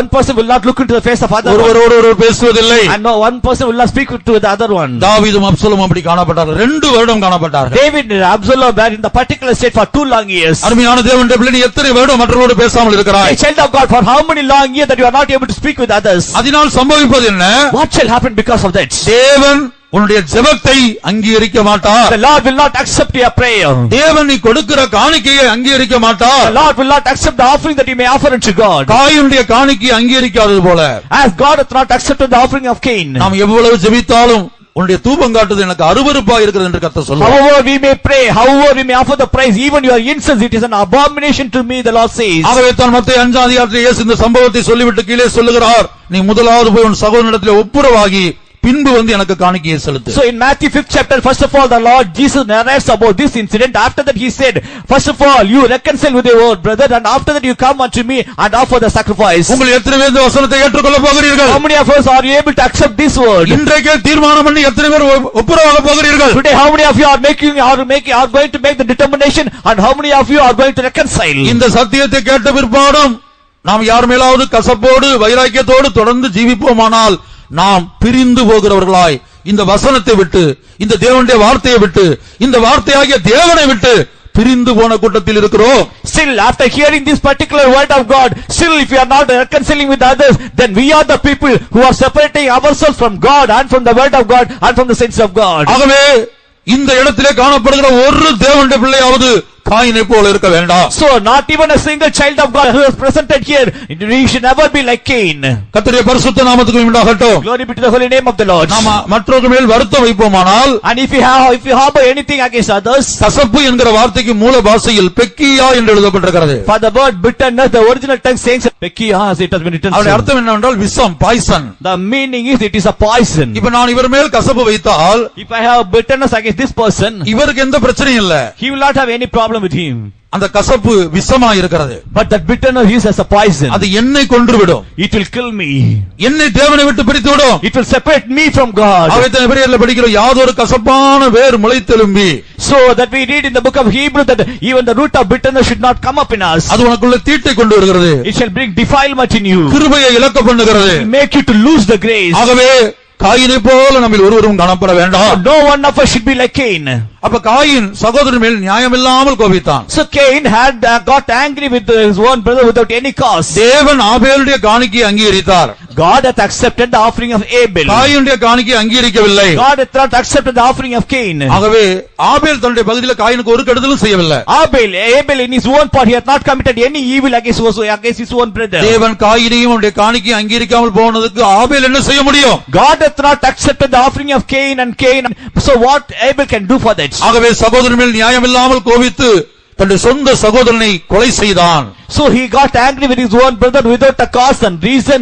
So he killed his own brother. நாம் யாரையும் எழுத்தின்படி கொலை செய்யாமல் இருக்கலாம். We may not kill anyone in the literal way. நமக்கு மற்றவர்கள் மேல் கசப்பு வைராக்கியம் இருக்குமானால், But if you have any bitterness or wrath or anger against anyone else, இயேசு சொல்லுகிறார், the Lord Jesus says, நீ நியாய தீர்ப்புக்கு ஏதுவாய் இருக்கிறாய். you will be led into judgment. சகோதரன் மேல் நியாயமில்லாமல் கோபித்துக் கொண்டால் நீ நியாய தீர்ப்புக்கு ஏதுவாய் இருக்கிறாய். If you are getting angry with his own brother without any cause or reason, then you will be in danger of judgment. கர்த்தருடைய பரிசுத்த நாமத்திற்கு மகிமை உண்டாகட்டும். Glory be to the holy name of the Lord. இரண்டாவதாக தாவீதின் மேல் அவனுடைய சகோதரன் கோபம் கொண்டான். Secondly, the brother got angry with David. தாவீது அந்த யுத்த களத்துக்கு போனபோது, when David went to the battlefield, அவன் சகோதரனாகிய எலியாப் அவன் மேல் நியாயமில்லாமல் கோபித்துக் கொண்டான். and Eliab that he got angry with his own brother David without a cause. அப்ப தாவீது எதற்காக அங்கே போனான்? What is the reason that David went there? தன்னுடைய சகோதரனுடைய சுக செய்தியை விசாரிக்க முடியாது, to inquire about the welfare of his own brothers, அவர்களுக்கு ஆகாரம் கொடுக்க முடியாது, to feed them, இல்ல அந்த குறிக்கப்பட்ட காரியத்தை செய்ய அவர்களுக்கு நன்மை செய்ய முடியாது போகிறார். only to do some good things unto them that he went to the battlefield. ஆனால் எலியாப் நியாயமில்லாமல் கோபிக்கிறான். நீ இங்க எதற்கு வந்தாய் என்று நியாயமில்லாமல் கோபிக்கிறான். But Eliab got angry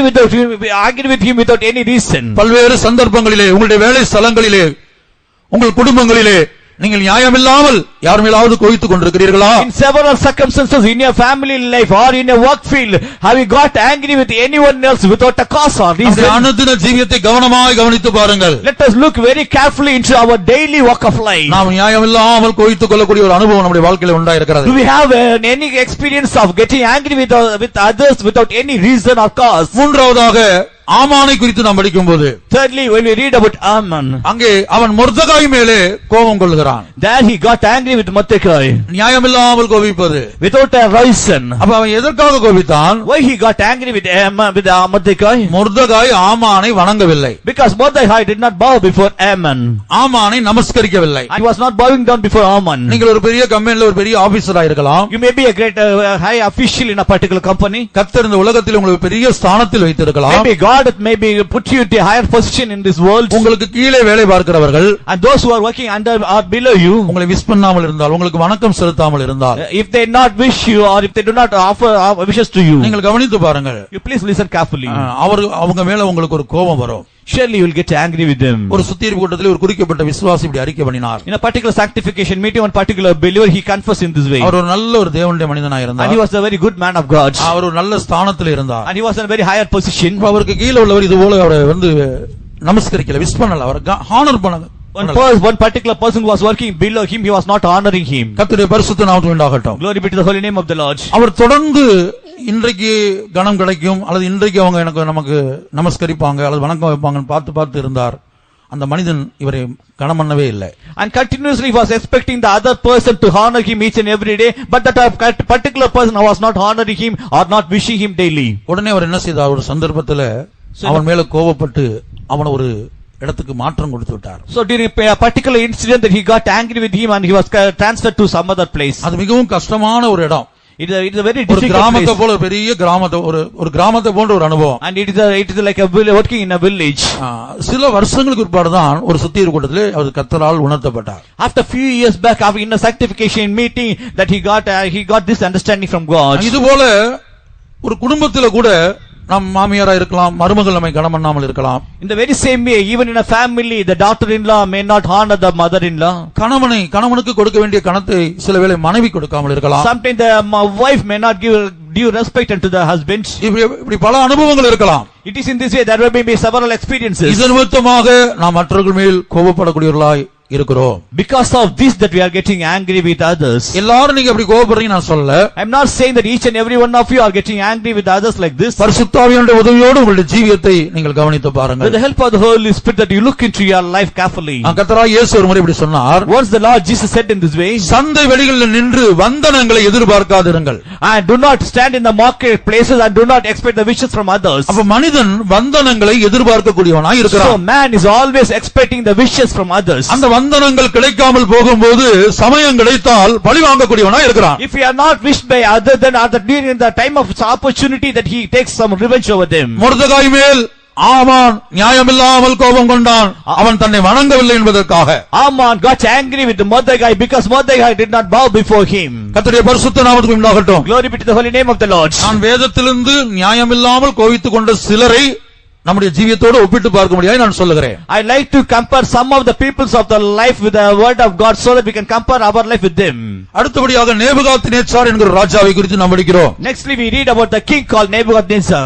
அவனும் என்ன செய்தான்? நியாயமில்லாமல் கோபித்தான். Even he too got angry without a reason. அவன் ஒரு சொப்பனம் பார்த்தான். And he saw a dream. அவன் பார்த்த சொப்பனம் அவனுக்கே ஞாபகத்தில் இல்ல. Even he could not remember the dream which he had seen. அவன் பார்த்த சொப்பனம் அவனுக்கே தெரியாது. Even he was not able to understand the dream which he had dreamt. ஆனா ஞானிகளுக்கும் சாஸ்திரிகளுக்கும் பல்வேறு இந்த நாட்டில் உள்ள எல்லாருக்கும் ஒரு கட்டளை போட்டான். நான் கண்ட சொப்பனத்தையும் சொல்ல வேணும், அதோட அர்த்தத்தையும் சொல்ல வேண்டும். But to the wise men and to the magician he commanded that the whatever the dream that he had seen, that it should be told by them. இல்லாவிட்டால் உங்களை துன்பப்படுத்துவேன், கொலை செய்வேன் என்று பல்வேறு காரியங்களை சொன்னான். Otherwise he threatened them with their life. கர்த்தருடைய பரிசுத்த நாமத்துக்கு உண்டாகட்டும். Glory be to the holy name of the Lord. அப்ப இவன் கண்ட சொப்பனம் இவனுக்கே தெரியாமல் இருக்கிறது. So the dream which he had dreamt, he was not able to know about it. He was not able to remember it. அது மற்றவர்களுக்கு எப்படி தெரியும்? Then how others will be able to know about it? ஆனா அந்த இடத்திலே தேவன் ஒரு தானியேலை வைத்திருந்தபடியால் But as Daniel was kept in that place, மற்றவர்களுடைய உயிர் பாதுகாக்கப்பட்டது. and the people, the lives of others were saved. தேவன் மாத்திரம் இந்த இடத்திலே தானியேலை வைக்காமல் இருந்திருந்தால், தானியேல் மாத்திரம் இந்த அர்த்தத்தை சொல்லாமல் இருந்தால் அநேகரை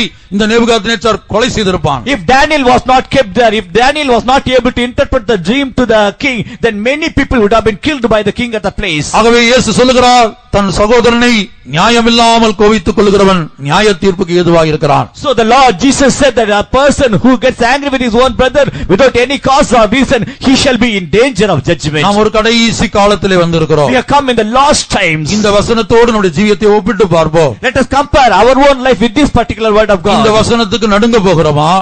Are we going to tremble before this word? இந்த வசனத்துக்கு கீழ்ப்படிந்து நம்முடைய ஜீவியத்தை திருத்திக் கொள்ள போகிறோமா? Others, are we going to obey to this particular word of God, and are we going to rectify our life? இல்ல நம்முடைய ஜீவியம் இந்த வசனத்துக்கு நமக்கு சம்பந்தம் இல்லாததா இருக்கிறதா? Or else our life, whether it is not at all related with this particular word of God. இந்த வசனத்தின்படி நம்முடைய ஜீவியம் இல்லாவிட்டால், If our life is not according to this particular word of God, இந்த வசனத்தை விட்டு நம்ம பிரிந்து இருக்கிறோம். then it means that we are separated from this particular word of God. இந்த தேவனுடைய வார்த்தையை விட்டு நம்ம ஜீவியம் பிரிந்து இருக்கிறது. And our life had been separated from this particular word of God. இந்த தேவனுடைய வார்த்தை யார்? Because of this word of God. இந்த வார்த்தை தான் தேவன். Only this word is God. இந்த தேவனுடைய வார்த்தை யார்? Who is this word of God? இந்த வார்த்தை தான் தேவன். Only this word is God. ஆதியிலே வார்த்தை இருந்தது. In the beginning there was the word. அந்த வார்த்தை தேவனிடத்தில் இருந்தது. The word was with God. அந்த வார்த்தை தேவனாய் இருந்தது. And the word was God. ஆகவே நியாயமில்லாமல் கோபித்துக் கொள்ளக்கூடிய இந்த இடத்துல யாராயிலும் இருந்தார். So if there be any person who gets angry with his own brother without a cause or reason, நாம் திருவசனத்துக்கு முன்பாக நம்மை தாழ்த்துவோமாக. before the holy word of God, let us humble ourselves. நேற்று இரவு கர்த்தர் இந்த வசனத்தை இன்றைக்கு பேச முடியாது இடைப்பட்ட போது, Yesterday night when the Spirit of the Lord inspired me need to speak to the people with this particular word of God. என்னுடைய வாழ்க்கையில எத்தனையோ சந்தர்ப்பத்தில் எத்தனையோ பேர் மேல் நியாயம் இல்லாமல் கோபித்திருக்கிறேன். Even in my life too, in many several circumstances too, that I got angry with others without any cause or reason. நான் உடனே தாழ்த்தி ஜெபம் பண்ணி ஆண்டவரே எனக்கு இப்படிப்பட்ட வாழ்க்கையில நியாயம் இல்லாமல் கோபித்துக் கொள்கிறேனே. Immediately I humbled before God and I prayed, oh Lord, I don't have this kind of life in me. Without a cause or reason, I'm getting angry with others. அப்ப கர்த்தர் எனக்கு குணத்தினால் நீ என்னை விட்டு பிரிந்து இருக்கிறாய். Then the Lord made me to understand that you have separated yourself from me. ஏன்னா இந்த வசனத்தின்படியான ஜீவி எனக்கு இல்ல. Why? Because I don't have my life according to this particular word of God. ஆகவே மிகுந்த மனத்தாழ்மையோடு பக்திக்குரிய ஜனங்களாகிய இந்த தூத்துக்குடி ஜனங்களை பார்த்து நான் சொல்லுகிறேன்.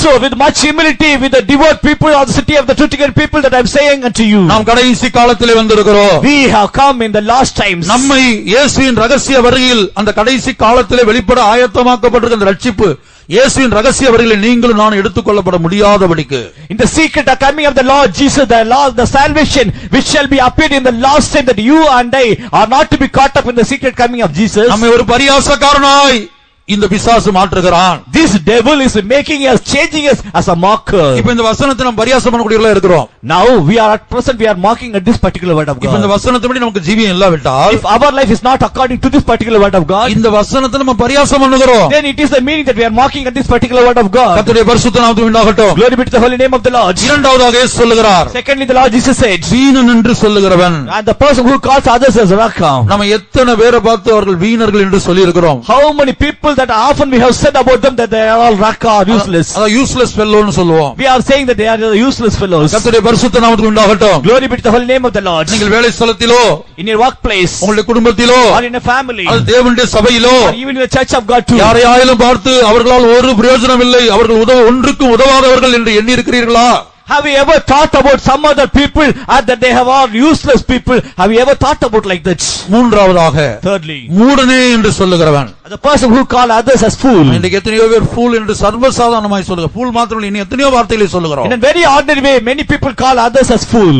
முட்டாள் என்று அல்லது மூடன் என்று சொன்னால், And if you say others as fool, இயேசு சொல்லுகிறார் எரி நரகத்துக்கு ஏதுவாயிருப்பான். and the Lord Jesus said that you shall be in danger of hellfire. இங்கே இயேசு நரகத்தை குறித்து பேசுகிறார். Here the Lord Jesus was speaking about the hell. இன்றைக்கு அநேகர் நரகத்தை விசுவாசியாமல் இருக்கிறார்கள். Today many do not believe about the hell. கர்த்தருடைய பரிசுத்த நாமத்துக்கு உண்டாகட்டும். Glory be to the holy name of the Lord. நரகம் என்று சொல்லும்போது அதற்கு இரண்டு அனுபவங்கள் இருப்பதாக வேதம் சொல்லுகிறது. When we say about the hell, the word of God says that it has two experiences in it. முதலாவது தற்காலிக நரகம். First of all, the temporal hell. அந்த தற்காலிக நரகம் பூமியின் தாழ்விடங்களிலே இருப்பதாக வேதம் சொல்லுகிறது. And the temporal hell, it is placed at the uttermost parts of the earth. The word of God says so. இரண்டாவது நித்திய நரகம். Secondly, the eternal hell. கர்த்தருடைய பரிசுத்த நாமத்துக்கு உண்டாகட்டும். Glory be to the holy name of the Lord. அதை வெளிப்படுத்தின விசேஷத்தில் படிக்கிறோம். அது அக்னியும் கந்தம் என்ற கடலாய் இருக்கிறது. In the book of Revelation, we read that it is with the fire and brimstone. கர்த்தராகிய இயேசு கிறிஸ்து இந்த பூமியிலே ஜீவித்த நாட்களில் அந்த நித்திய நரகத்தை குறித்தும் பேசியிருக்கிறார். தற்காலிக நரகமாகிய பாதாளத்தை குறித்து பேசியிருக்கிறார். When the Lord Jesus Christ was in the world, he had spoken about the temporal hell and also about the eternal hell also. உலகத்திலே ஒரு மனிதன் பாவியாய் மரித்து போனால், In the world, if a person dies as a sinner, அந்த பாவியுடைய ஆத்துமா பூமியின் தாழ்விடங்களிலே காணப்படக்கூடிய வேதனைப்படக்கூடிய இடத்திற்கு, அதாவது பாதாளத்துக்கு போவதாக வேதம் சொல்லுகிறது. and the soul of the sinner shall reach the uttermost parts of the earth on the hill, the word of God says so. எசேக்கியேல் தீர்க்கதரிசன புத்தகத்தை நீங்கள் படித்து பார்த்தால், If we read the book of Ezekiel, the prophetical book, ஒரு அதிகாரம் முழுவதும், one whole of the chapter, ஒரு அதிகாரம் முழுவதும் பாதாளத்தை குறித்து எழுதப்பட்டிருக்கிறது. all of the particular chapter, it has been mentioned about the hell. அந்த பாதாளம் பூமியின் தாழ்விடங்களில் இருப்பதாக அந்த அதிகாரத்தில் எழுதப்பட்டிருக்கிறது. The particular chapter, it has been written there that the hell is placed in the uttermost parts of the earth. எசேக்கியேல் 32 அதிகாரம் முழுவதும் நீங்கள் படித்து பார்த்தால், If you read Ezekiel, the 32nd chapter, வீட்டில் போய் படித்து பாருங்கள். if you go back to your houses and அந்த read, அதிகாரம் முழுவதும் பாதாளத்தை குறித்து எழுதப்பட்டிருக்கிறது. and the whole of the chapter mentions about the hell. ஒவ்வொரு இந்த முழு உலகத்தில் காணப்படக்கூடிய ஒவ்வொரு தேசத்தாரும், அதாவது ரஷ்யா, அரபு நாடுகள், இன்னும் பல்வேறு நாடுகளுடைய பெயர் அங்கு சொல்லப்பட்டிருக்கிறது. இந்த நாட்டில் உள்ள ஜனங்கள் எல்லாம் பாதாளத்தில் போய் இருப்பதாக எசேக்கியேல் தரிசனத்தில் காண்கிறார். Ezekiel, in his vision, he saw that all the people all over the world, from all the countries, that they are in the hell. இதிலே ஒரு தீர்க்கதரிசனம் எழுதப்பட்டிருக்கிறது. That was a prophecy mentioned here. அந்த தீர்க்கதரிசனம் என்ன சொல்கிறது? And what does the prophecy say? பாதாளத்திலே இருக்கக்கூடிய ஒரு மனிதன் பூமியிலே இருக்கக்கூடிய மனிதனோடு பேசுவான். A man who is in hell, that he may speak to a man who is living in the earth. எசேக்கியேல் 32 அதிகாரம் 21 வசனம். Ezekiel 32nd chapter 21st verse. பராக்கிரமசாலிகளில் வல்லவர்களும் அவனுக்கு துணை நின்றவர்களும் பாதாளத்தின் நடுவிலிருந்து அவனோட பேசுவார்கள். அவர்கள் விருத்த சேதனம் இல்லாதவர்களாய் பட்டயத்தால் வெட்டுண்டு இறங்கி அங்கே கிடக்கிறார்கள். The strong among the mighty shall speak to him out of the midst of hell. With them that help him, they are gone down, they lie uncircumcised, slain by the sword. இங்கே பாதாளத்துக்கு யாரெல்லாம் போகிறார்கள் என்று ஒரு பட்டியல் கொடுக்கப்பட்டிருக்கிறது. Here a list has been prepared and it has been written here about the people who shall take part in the hell. அதுல முதலாவது யாரெல்லாம் அழகுக்கு புறம்பான அழகுக்கு முக்கியத்துவம் கொடுக்கிறார்களோ. First of all, those who are giving much importance to the outward adornment or the outward beauty. பொதுவாக எகிப்திய ஸ்திரீகள் தங்களுடைய புறம்பான அழகுக்கு தங்களை அழகுபடுத்திக் கொள்வதற்கு அதிக முக்கியத்துவம் கொடுப்பார்கள். Commonly the Egyptians women that they give much importance to adorn themselves. யாரெல்லாம் புறம்பாய் தங்களை அதிகமாக அலங்கரித்துக் கொள்கிறார்களோ அவர்கள் பாதாளத்துக்கு போவார்கள் என்று இங்கே நாம் படிக்கிறோம். Here we read that those who adorn themselves outwardly, surely they shall take part in the hell. இயேசு பாதாளத்தை குறித்து பேசியிருக்கிறார். Jesus had spoken about the hell. லூக்கா 16ஆம் அதிகாரம் Luke 16th chapter 23 24 வசனங்களை வாசிக்கும்போது 23rd and 24th verses. பாதாளத்திலே அவன் வேதனைப்படுகிற போது தன் கண்களை ஏறெடுத்து தூரத்திலே ஆபிரகாமையும் அவன் மடியிலே லாசருவையும் கண்டான். அப்பொழுது அவன், தகப்பனாய் ஆபிரகாமே, நீர் எனக்கு இறங்கி லாசரு தன் விரலின் நுனியை தண்ணீரில் தோய்த்து என் நாவை குளிர பண்ணும்படி அவனை அனுப்ப வேண்டும், இந்த அக்கினி ஜுவாலையில் வேதனைப்படுகிறேனே என்று கூப்பிட்டான். And in hell he lift up his eyes, being in torments, and saith Abraham afar off, and Lazarus in his bosom. And he cried and said, Father Abraham, have mercy on me, and send Lazarus, that he may dip the tip of his finger in water, and cool my tongue, for I am tormented in this flame. கர்த்தருடைய பரிசுத்த நாமத்துக்கு மகிமை உண்டாகட்டும். Glory be to the holy name of the Lord. இங்கே இயேசு பேசியிருப்பது தற்காலிகமான பாதாளத்தை, தற்காலிகமான நரகத்தை குறித்து. Here the Lord Jesus Christ had spoken about the temporal hell. இது பூமியின் தாழ்விடங்களிலே காணப்பட்டது. It was in the uttermost parts of the earth. கர்த்தராகிய இயேசு கிறிஸ்து மரித்து உயிர்த்தெழுகிற வரைக்கும் உயிர்த்தெழுந்துதான் இந்த பூமியின் தாழ்விடங்களிலே பாதாளம் ரெண்டு விதங்கள்ல காணப்பட்டது. ஒன்று பரதீசு என்று சொல்லக்கூடிய இளைப்பாறக்கூடிய இடம். And the hell was seen in two parts, as one is the paradise, it is the place of rest before the Lord Jesus Christ descended into the uttermost parts of the earth before his resurrection. கர்த்தருடைய பரிசுத்த நாமத்துக்கு உண்டாகட்டும். Glory be to the holy name of the Lord. அதுக்கு மற்றொரு பேர் ஆபிரகாமின் மடி. And another name is the bosom of Abraham. அதுக்கு இடையில ஒரு பெரிய பிளப்பு காணப்படுகிறது. There was a great gulf between them.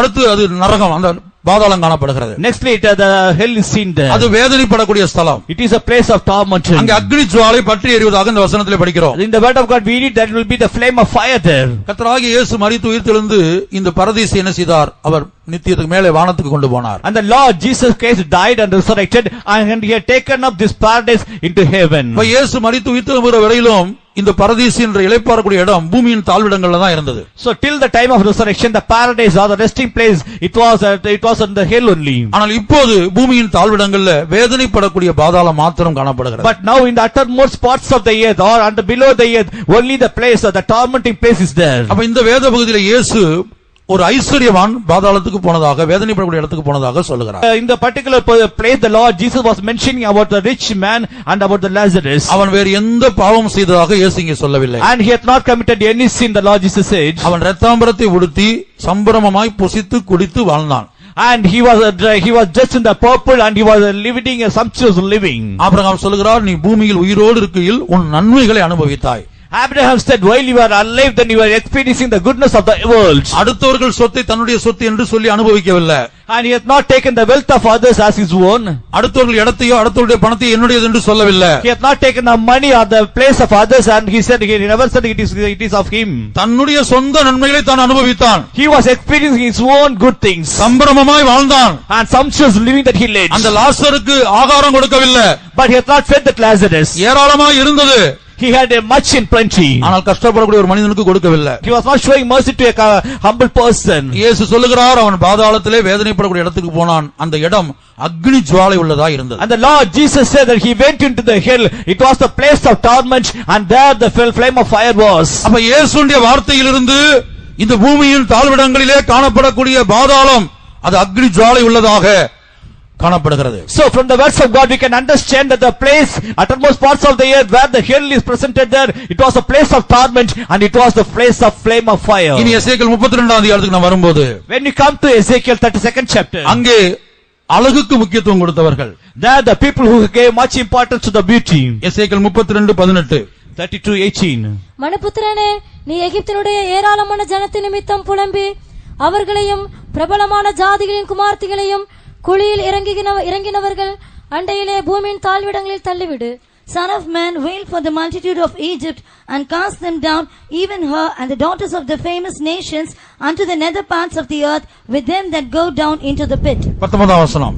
மற்றவர்களை பார்க்கிலும் நீ அழகில் சிறந்தவளோ, நீ இறங்கி விருத்த சேதனம் இல்லாதவளிடத்தில் கிட. Whom dost thou pass in beauty, go down, and be thou laid with the uncircumcised. மற்றவர்களை பார்க்கிலும் நீ அழகில் சிறந்தவளோ, Whom dost thou pass in beauty? மற்றவர்களை பார்க்கிலும் நான் பெரிய அழகி என்று நீ எண்ணுவாயானால், If you think that more than all others that I am a beautiful man, நீ இறங்கி விருத்த சேதனம் இல்லாதவரிடத்தில் கிட. அதான் பாதாளம். கீழே தொடர்ந்து படிக்கிறோம் பாதாளத்தை குறித்து. you go down and be thou laid with the uncircumcised, and there it is the place of hell. அப்ப இந்த பாதாளத்துக்கு யாரெல்லாம் போவார்கள் என்று இங்க ஒரு பட்டியல் கொடுக்கப்பட்டிருக்கிறது. So here a list has been given here that who shall take part in the hell. அடுத்து ஏசாயா 14ஆம் அதிகாரத்தில் படிக்கும்போது Isaiah 14th chapter. அங்கே ஆடம்பரமாய் ஜீவித்தவர்கள், There the people who was leading a sumptuous living. அடுத்து வாத்தியங்களின் முழக்கம், Nextly the musical instruments. அதற்கு முக்கியத்துவம் கொடுத்தவர்கள், அதற்கு அடிமைப்பட்டவர்கள், Those who are enslaved by the musical things. அவர்கள் எல்லாம் பாதாளத்தில் கிடக்கிறார்கள். They were all into the hell. அப்ப அங்க பாதாளத்தை குறித்து படிக்கும்போது, And there when we read about the hell, புழுக்களே உன் படுக்கை, பூச்சிகளே உன் போர்வை. even the worms will be your bed, and all the other things will be your coverings. இப்ப மூன்று காரியங்கள். There are three things. முதலாவது பாதாளம் பூமியின் தாழ்விடங்களிலே இருக்கிறது. First of all, the hell is in the uttermost parts of the earth. இரண்டாவது இயேசுடைய வார்த்தையின்படி அங்கே அக்னி ஜுவாலை பற்றி எரிகிறது. Secondly, according to the word of God, that the flame of fire is burning there. மூன்றாவது ஏசாயா 14ஆம் அதிகாரத்தில் படிக்கிறோம், அங்கே புழுக்கள் உயிரோடு காணப்படுகிறது. Thirdly, in Isaiah 14th chapter we read that the worms are alive there. விஞ்ஞானிகள் மூன்று கேள்வியை இந்த வசனங்களுக்கு வைத்து கேட்டார்கள். And the scientists, they raised up three questions keeping this verse in their minds. முதல் கேள்வி, The first question, மரித்து போன ஒரு ஆத்துமா, பாவியுடைய ஆத்துமா பூமியின் தாழ்விடங்கள்ல அந்த பாதாளத்துல வேதனைப்படுறது உண்மைதானா? is it true that the soul of the sinful man after his death is it suffering in the uttermost parts of the earth or in the hell? நான் வரிசையாக ஒவ்வொரு கேள்வியாய் சொல்லுகிறேன். I would like to mention the questions in order. பூமியின் தாழ்விடங்களிலே பாதாளம் இருப்பதும், அங்கே மரித்து போன பாவியின் ஆத்துமா வேதனையினால் துடிப்பதும் உண்மைதானா? Is it true that the earth, the hell is situated at the uttermost parts of the earth, and there the soul of the sinner is it tormenting there? Is it true or not? ரஷ்ய தேசத்திலே In the country of Russia, doctor Asako என்கிற ஒரு communist விஞ்ஞானியின் தலைமையில் and under the leadership of the communist scientist called Ashoku, Siberia என்கிற இடத்துல 14.5 கிலோமீட்டருக்கும் அதிகமாக, மைலுக்கும் அதிகமாக பூமியை துளையிட்டு ஒரு ஆராய்ச்சி நடத்தப்பட்டது. in the place of Siberia, about 16.5 kilometers, they have drilled into the earth, and there was a research done by them. அந்த ஆராய்ச்சி நடத்தி போகும்போது, when they were conducting the research there, ஒரு குறிக்கப்பட்ட தூரத்துக்கு அப்புறம் அந்த துளையிடக்கூடிய கருவி உள்ளே போகவில்லை. after a particular distance, the drilling equipment cannot get inside. கடவுளே இல்லை என்று சொல்லக்கூடிய ஒரு கம்யூனிஸ்ட் விஞ்ஞானி அவருடைய படத்தையும் அவர்கள் ஆராய்ச்சி செய்த படத்தை, உண்மையான படத்தை நாம் இங்கே பார்க்கிறோம். And here we read about the place of the scientists where they were drilling, and those who are saying that there is no God. அப்போது ஏன் போகவில்லை என்று சொல்லி ஒரு பவர்ஃபுல் மைக்ரோபோனை உள்ளே அனுப்பினார்கள். So they have put a powerful microphone within the drilled hole. Why it is not getting inside? எடுத்து check பண்ணி பார்த்த வேளையில், And when they have analyzed the facts there, அதிலே பல்வேறு விதமான தேசத்தின், அதாவது ஒவ்வொரு மனிதனும் தன்னுடைய சொந்த தாய் பாஷையில ஐயோ என்று பல்வேறு பாஷைகள், பல நாட்டு பாஷைகள், அந்த குரல் ஐயோ என்று புலம்பக்கூடிய, வேதனையில் துடிக்கக்கூடிய ஒரு சத்தத்தை கேட்டார்கள். and they heard the particular voice that every man in his own language they were crying, woe to them, woe. So they were crying, they were able to cry, hear that cry.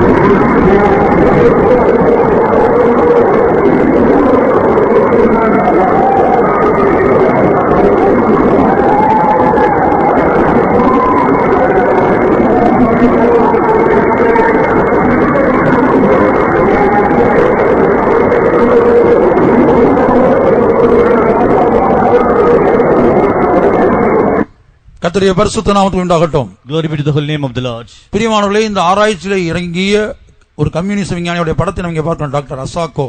Beloved people, we see here the picture of Dr. Asoko who had got into the research of this. அந்த டீம்ல காணப்பட்ட மற்றவர்களுடைய படத்தை நாம் இங்கே பார்க்கிறோம். And all the other team members too, that we can see them in this particular picture. இதிலே ஈடுபட்டவர்கள் ஒருவரும் எத்தனையோ நாட்கள் தூங்கவே இல்லையாம். And the people who had done the research in that particular field for many long days together, they were not at all able to sleep. இந்த செய்தியை மறைக்க முடியாத Russia பிரயாசப்பட்டது. And the Russian people had tried to conceal this particular fact. ஆனால் பின்லாந்திலிருந்து வரக்கூடிய Finnish news letter என்கிறதான செய்தி முதலாக இதை அறிவித்தது. But the particular newspaper which has come out of the Finland, they only gave the particular message about this. அதுக்கு பிற்பாடு London BBC முதற்கொண்டு எல்லா இடங்களிலும் முழு உலகத்தில் இந்த செய்தி பரவினது. After that, the London BBC and all over the world, all the people were able to understand about this message. எசேக்கியேல் 32 அதிகாரத்தில் வாசித்தோமே, பாதாளத்தில் இருக்கிறவர்கள் பாதாளத்தின் நடுவில் இருந்து பேசுவார்கள். And the people who are in the midst of the hill, and from the midst of the hill also they will be able to speak. அங்கே எழுதப்பட்டிருக்கிறது, எசேக்கியேல் 32 அதிகாரத்திலே எகிப்தியர் இந்த அனுபவத்தை கேட்டு புலம்புவார்கள். And here it is written in the Ezekiel 32nd chapter, the Egyptians will hear about this and they will lament it. பிரியமானவர்களே, முழு உலகத்தில் இந்த சத்தத்தை கேள்விப்பட்டாலும், Beloved people, even though all the people all over the world they may hear this voice, அநேகர் பயந்தாலும், even though many have the fear over it, சிலர் போதை மாத்திரை பயன்படுத்தி தான் தூக்கத்துக்கே இடம் கொடுத்தார்கள். அந்த அளவுக்கு பயம் உண்டாக்கி இருக்கிறது. they have been threatened with a great fear that they were able to sleep only after giving some drugs to them. Ezekiel 32:16. Ezekiel 32nd chapter 16th verse. இது புலம்பல், இப்படி புலம்புவார்கள், இப்படி ஜாதிகளின் குமார்த்திகள் புலம்புவார்கள், இப்படி எகிப்துக்காகவும் அதனுடைய எல்லா திரளான ஜனங்களுக்காகவும் புலம்புவார்கள் என்று கர்த்தராகிய ஆண்டவர் உரைக்கிறார் என்று சொல் என்றார். This is the lamentation wherewith they shall lament her, the daughters of the nation shall lament her, they shall lament for her, even for Egypt and for all her multitude, saith the Lord God. பிரியமானவர்களே, முழு உலகத்தில் இந்த சத்தத்தை பலரும் கேட்டிருந்தாலும், Beloved people, all over the world many people might have heard this particular voice. எசேக்கியேல் உரைத்த தீர்க்கதரிசன நிறைவேறல் தான் இந்த சத்தம். And this voice is the fulfillment of the prophet, the prophecy of Ezekiel. எசேக்கியேல் 32:21 அவர் என்ன சொல்கிறார்? In Ezekiel 32nd chapter 21st verse, what does he say? பராக்கிரமசாலிகளில் வல்லவர்களும், And the strong among the mighty people, அவனுக்கு துணை நின்றவர்களும், and those who had helped him, பாதாளத்தின் நடுவில் இருந்து அவனோடு பேசுவார்கள். they shall speak to him out of the midst of the hill. அவர்கள் விருத்த சேதனம் இல்லாதவர்களாய், And without the uncircumcised, பட்டயத்தால் வெட்டுண்டு, they shall be cut down with the sword. இறங்கி They shall get down. அங்கே கிடக்கிறார்கள். And they will be lying there. அப்ப செத்து உள்ள கிடக்குறாங்க பாதாளத்துல. So after the death they are in the hill. செத்த பிற்பாடு பாதாளத்துக்கு போயிருக்காங்க. After the death they had got to the hill. ஆனா அவர்கள் பேசுகிறார்கள். But still they are speaking. எப்படி பேசுகிறார்கள்? How do they speak? இந்த புலம்பலின் மூலமாக. Because through this lamenting. அப்ப இந்த சத்தத்தை முழு உலகத்தார் கேட்டாலும், So even all the people may hear this voice. பின்லாந்திலிருந்து வரக்கூடிய பின்னிஷ் நியூஸ் லெட்டர் என்கிற பத்திரிகை சொல்லுகிறது, And Finnish news letter which has been published out of the Finland, இந்த சத்தத்தை கேட்ட பிற்பாடு after hearing this particular cry, எகிப்து தேசத்தில் மாத்திரம் we are only in the land of Egypt, அநேக நாள் புலம்பல் உண்டாயிருந்ததாம். for many long days there were people were lamenting there. Ezekiel 32:16 நிறைவேறினது. So Ezekiel 32nd chapter 16th verse was fulfilled. அவர்கள் எதற்காக புலம்பினார்கள்? What is the reason that they were lamenting? தங்களுடைய குடும்பத்தில் ஏற்கனவே மரித்து போனவர்கள், And the people who have died early in their families, தங்களுடைய உடன் பிறந்தவர்கள், and their own brothers or அல்லது sisters, பெற்றோர், and their parents, நண்பர்கள், and the friends, உறவினர்கள் and the relatives, பாதாளத்தில் வேதனைப்படுவார்களோ என்று சொல்லி and whether they also will be tormented in the hell. அவர்கள் புலம்பக்கூடியவர்களாக இருந்தார்களா? They were able to lament for them. கர்த்தருடைய பரிசுத்த நாமத்துக்கு உண்டாகட்டும். Glory be to the holy name of the Lord. இயேசு சொன்ன அந்த பாதாளத்தின் சம்பவத்தை படித்து பாருங்கள். Read about the incident which was mentioned by the Lord Jesus about the hell. அந்த ஐஸ்வரியவான் கூட பாதாளத்தில் இப்படி ஒரு சத்தத்தை போடுகிறான். Even the rich man too was crying out of the hell. ஒரு விதத்தில் அவன் ஜெபிக்கிறான் என்று தான் நாம் சொல்ல முடியும். In other way we can say that he was also praying from there. இந்த பூமியில உயிரோடு இருந்தபோது அவனுக்கு ஜெபம் பண்ண நேரம் இல்ல. The time when he was alive in the world, he did not have the time to pray. business Always there was business and business only. busy And he was always busy. busy என்கிற வார்த்தைக்கு இப்படி ஒரு விளக்கம் கொடுக்கப்பட்டிருக்கிறது. And the explanation was given to the word busy in this way. being under the Satan's yoke, Being சாத்தானின் அடிமைத்தனத்திற்குள்ளாக இருப்பது. கர்த்தருடைய பரிசுத்த நாமத்துக்கு உண்டாகட்டும். Glory be to the holy name of the Lord. இன்னைக்கு எந்த மனிதனெல்லாம் பிஸி என்று சொல்கிறானோ அவன் சாத்தானின் அடிமைத்தனத்துக்குள்ளாக இருக்கிறான். Today whosoever a man, if he say that he is too busy, then we can come to the conclusion that he is in the slavery of the devil. இன்னைக்கு தேவ ஜனங்களுக்கு கூட துதிக்க நேரம் இல்லை, ஜெபிக்க நேரம் இல்லை, தனி ஜெபம் இல்லை, குடும்ப ஜெபம் இல்லை, அதிகாலை ஸ்தோத்திர ஜெபம் இல்லை. Today even the children of God too, that they don't have the time to praise in the morning, they don't have any personal prayer, they do not have the family prayer too. உலக பிரகாரமாக இந்த புறமான மனிதனுக்கு சம்பாதிப்பதற்காக, படிப்பதற்காக, 8 மணி நேரம் 10 மணி நேரம் 15 மணி நேரம் உழைக்கிறார்கள். Outwardly to keep up the outward body of the man and to earn that they are earning for 8 hours and more hours together. படிக்கிற பிள்ளைகள் கூட 8 மணி நேரம் 10 மணி நேரம் 15 மணி நேரம் படித்துக் கொண்டிருக்கிறார்கள். Even the school going children also, they are also studying for 8 hours or 15 hours soon. இதெல்லாம் இந்த உலகத்தோடு முடிந்து போகும். All these things will come to an end with this world. நித்தியமாக தேவனோடு இருக்கும்படியாக, Forever and ever to be with God. இயேசுவை போல மாறும்படியாக, Be changed like Jesus. ஒரு நாளைக்கு எவ்வளவு நேரம் தேவனோடு இருக்கிறீர்கள்? In a particular day, how many long hours that you are with அந்த God? தானியேலை கவனித்து பாருங்கள். See that Daniel. அவனுடைய ஜெபஜீவியம் எப்படி இருந்தது? How was his life of prayer? அவனை மிரட்டினார்கள். And many people have threatened him. சிங்கத்தின் கவிலை தூக்கி வீசுவோம் என்று சொன்னார்கள். And they threatened him saying that he will be put into the lion's den. ஜீவன் போனாலும் பரவாயில்லை, Even though my life may go, எப்போதும் ஜெபிப்பது போல always as he do pray N always. ஜெபஜீவியத்தை நான் நிறுத்த I will மாட்டேன். never stop my life of prayer. தேவ ஜனமே, ஜெபிக்கிற மனிதனாய் இருக்கிறாயா? Oh child of God, are you as a prayer warrior? இந்த ஐஸ்வர்யவானுக்கு பூமியில ஜெபிக்க தேவனை தேட சமயம் இல்லை. This rich man, he did not have the time to seek God and to pray to God while he was in the world. பாதாளத்திலிருந்து அவன் ஜெபிக்கிறான். But now he prays out of hell. ஆபிரகாமை நோக்கி வேண்டிக் கொள்கிறான். And he was praying unto Abraham. அவன் என்ன சொல்லுகிறான்? What does he say? பூமியிலே எனக்கு 5 சகோதரர் உண்டு. There are 5 brothers to me in the world. அவர்கள் இந்த உலகத்துல ரொம்ப பிஸியா சுத்திட்டு இருக்காங்க. They are also going around the world in a very busy way. அவங்களுக்கு கூட்டம் இல்லை, They don't have any meetings. தனி ஜெபம் இல்லை, They do not have the prayer. குடும்ப ஜெபம் இல்லை, They do not have the family அதிகாலை prayer. ஸ்தோத்திர ஜெபம் இல்லை. They don't have the morning praising. ஏன் அதிகாலை ஸ்தோத்திர ஜெபம்? Why should we have the morning praising? கர்த்தர் சகாயம் செய்கிற வேளை அதிகாலை வேளை. Only because in the early morning only the Lord will help us. அதிகாலையிலே அவர் சகாயம் பண்ணுகிறார். In the early morning he help us. ஒரு நதி உண்டு, There's the river. அதனுடைய நீர்க்கால்கள் தேவனுடைய நகரத்தையும் உன்னதமான வாசம் என்னும் பரிசுத்த ஸ்தலத்தையும் சந்தோஷிப்பிக்கும். And he shall make glad the people, the place where the highest God dwelleth. தேவன் அது நடுவில் இருக்கிறார். God is in the midst of it. அதிகாலையிலே தேவன் அதற்கு சகாயம் பண்ணுவார். Early morning the Lord will help it. தேவன் அது நடுவில் இருக்கிறார். The Lord is in the midst of அது it. அசையாது. It will not be moved. அதிகாலையிலே தேவன் அதற்கு சகாயம் பண்ணுகிறார். Early morning itself the Lord does the help to it. எதற்காக அதிகாலை ஜெபம்? Why should we have the early morning இப்போ ஒரு prayer? பெரிய அதிகாரி நாம் பார்க்க வேண்டுமானால் If you want to go to meet a higher official, appointment வாங்கணும். first of all we should fix up the appointment with him. Appointment வாங்கி தான் அவரை சந்திக்க முடியும். Only after fixing the appointment with him we will be able to meet அப்ப him. அண்ட சராசரங்களையும் படைத்ததான தேவன் எவ்வளவு பெரியவர்! If it be so, the Lord who has created all the world, then how much he will be great. வேதம் சொல்லுகிறது, கர்த்தரை கண்டடையத்தக்க சமயத்தில் தேடுங்கள், உங்கள் வசதிப்படி தேடாதிருங்க. And the word of God say that seek the Lord at the proper time, do not seek him according to your own convenience. கர்த்தரை கண்டடையத்தக்க சமயத்திலே தேடுங்கள். Seek the Lord at the time when he will be found. அப்ப எப்போது அவரை கண்டடைய முடியும்? When will we be able to find him? அதிகாலையில் என்னை தேடுகிறவர்கள் கண்டடைவார்கள். He that seeketh me in the early morning, he shall be able to find me. அடுத்து எதற்காக அதிகாலை ஜெபம்? Nextly, why should we have the morning prayer? ஒவ்வொரு குடும்பத்திலும் In each and every family, அக்கிரமத்தின் ரகசியம் கிரியை செய்கிறது. the secret of the iniquity it is working in the அக்கிரமத்தின் family. ரகசியம் கிரியை செய்கிறது. The secret of iniquity it is working in the அதான் family. பிசாசின் வல்லமை. That is the power of the devil. அதான் அந்திக்கிறிஸ்துவின் வல்லமை. That is the power of the Antichrist. ஒன்றியவால் நாம் படிக்கிறோம், In the book of 1 John we read, அந்திக்கிறிஸ்துவின் ஆவி இப்பொழுதே உலகத்தில் இருக்கிறது. now itself the spirit of Antichrist it remains in the world. நீங்களும் நானும் பூர்ணப்பட முடியாதபடி That you and I, that we should not be perfected. அந்த அக்கிரமத்தின் வல்லமை அந்திக்கிறிஸ்துவின் ஆவி கிரியை செய்கிறது. The powers of the iniquity, the secret of the iniquity, it is working in our lives. அந்த அக்கிரமக்காரனை தேவன் எப்போது அழிக்கிறார்? When does the Lord shall destroy the iniquity? நாம் சங்கீதத்திலே படிக்கிறோம், அக்கிரமக்காரனை அதிகாலையிலே தேவன் சங்கரிக்கிறார். In the book of Psalms we read, the Lord shall destroy the people who are committing the iniquity in the early morning. ஆகவே தான் யோபு என்கிற தகப்பனை குறித்து படிக்கும்போது, So when we read about the father Job, தன்னுடைய பிள்ளைகள் ஒவ்வொருவருக்காக, for each and every child of his own children, பிள்ளைகளுக்கு ஒரு பழக்கம் இருந்தது. and the children had a customary practice with them. ஒவ்வொரு நாளும் ஒவ்வொரு வீட்டுக்கு போவாங்க.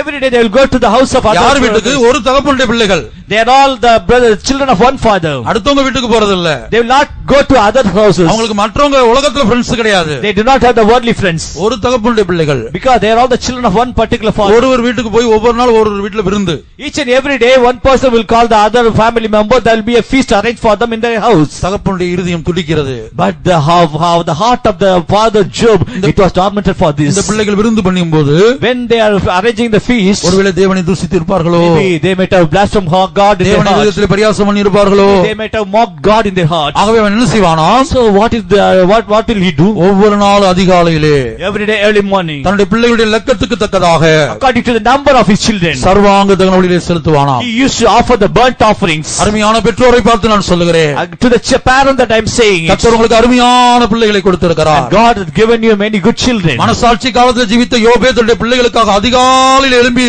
ஒவ்வொருடைய லக்கத்துக்கு நம்பருக்கு தக்கதாக 4 பிள்ளை இருந்தா உங்களுக்கு 4 பிள்ளைகள் இருந்தா அந்த 4 பிள்ளைகளுடைய பேரை சொல்லி நீங்க அதிகாலையில கர்த்தரை துதிக்க வேண்டாம். Even Job, who was living in the period of conscience that he was giving offerings unto God, in the very same way the parent that if you do have 4 children that you should name them and you should pray for them in the early morning. நாம் கடைசி காலத்தில் ஜீவிக்கிறோம். We are living in the last times. உங்களுடைய அருமையான பிள்ளைகள் படிக்கும்படியாக வேலை செய்யும்படியாக இந்த உலகத்திலே போகிறார்கள். Your dear children that they are going to study in the colleges or the schools or they are going to the workplaces to work. பாவத்தின் வல்லமை அக்கிரமத்தின் ரகசியம் பயங்கரமாக கிரியை செய்து கொண்டிருக்கிறது. Powers of the sin and the powers of the secret of the iniquity, it is working mightily in the world. காலேஜுக்கு போகிறதான பிள்ளைகள், வேலைக்கு போகிறதான பிள்ளைகள், ஸ்கூலுக்கு போகிறதான பிள்ளைகள் அவருடைய ஆவிக்குரிய ஜீவியத்துக்காக பாதுகாக்கப்படும்படியாக கர்த்தருக்கு பிரியமானவர்கள் இருக்கும்படியாக எத்தனை பெற்றோர் அதிகாலையில் எழும்பி உங்களுடைய பிள்ளைகளுக்காக பலி செலுத்துகிறீர்கள்? How many parents that in the early morning you rise up and you offer the sacrifices for your school going children or the college going children or for the working children in the early morning? How many of you do offer the sacrifices? அதிகாலை ஸ்தோத்திர ஜெபம் எத்தனை குடும்பங்களிலே உண்டு? How many families that we do have the early morning praising? அதிகாலையிலே கர்த்தர் அக்கிரமத்தின் வல்லமையை அந்த அக்கிரமக்காரனை சங்கரிக்கிறார். The early morning the Lord shall destroy the destroyer. அதிகாலையிலே கர்த்தர் உனக்கு சகாயம் பண்ணுகிறார். The early morning the Lord does the help to you. கர்த்தருடைய பரிசுத்த நாமத்துக்கு உண்டாகட்டும். Glory be to the holy name of the Lord. ஆனா அந்த ஐஸ்வரியவான் பூமியில உயிரோடு இருந்தபோது ஜெபிக்க அவனுக்கு நேரம் இல்லை.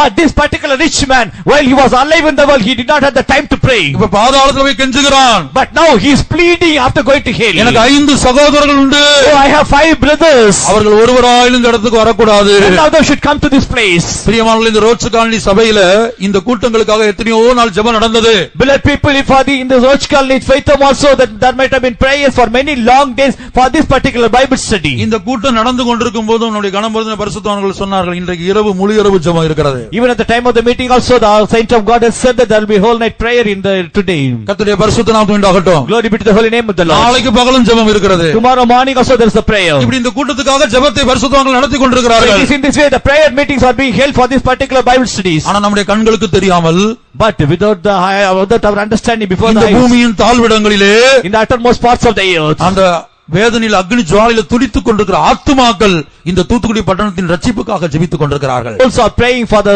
people, the souls of the people, Tuticorin people are to be saved. எப்படியாயிலும் மனம் திரும்ப வேண்டும். However, that they should be repented. அந்த ஐஸ்வரியவான் ஜெபித்ததை பாருங்கள்.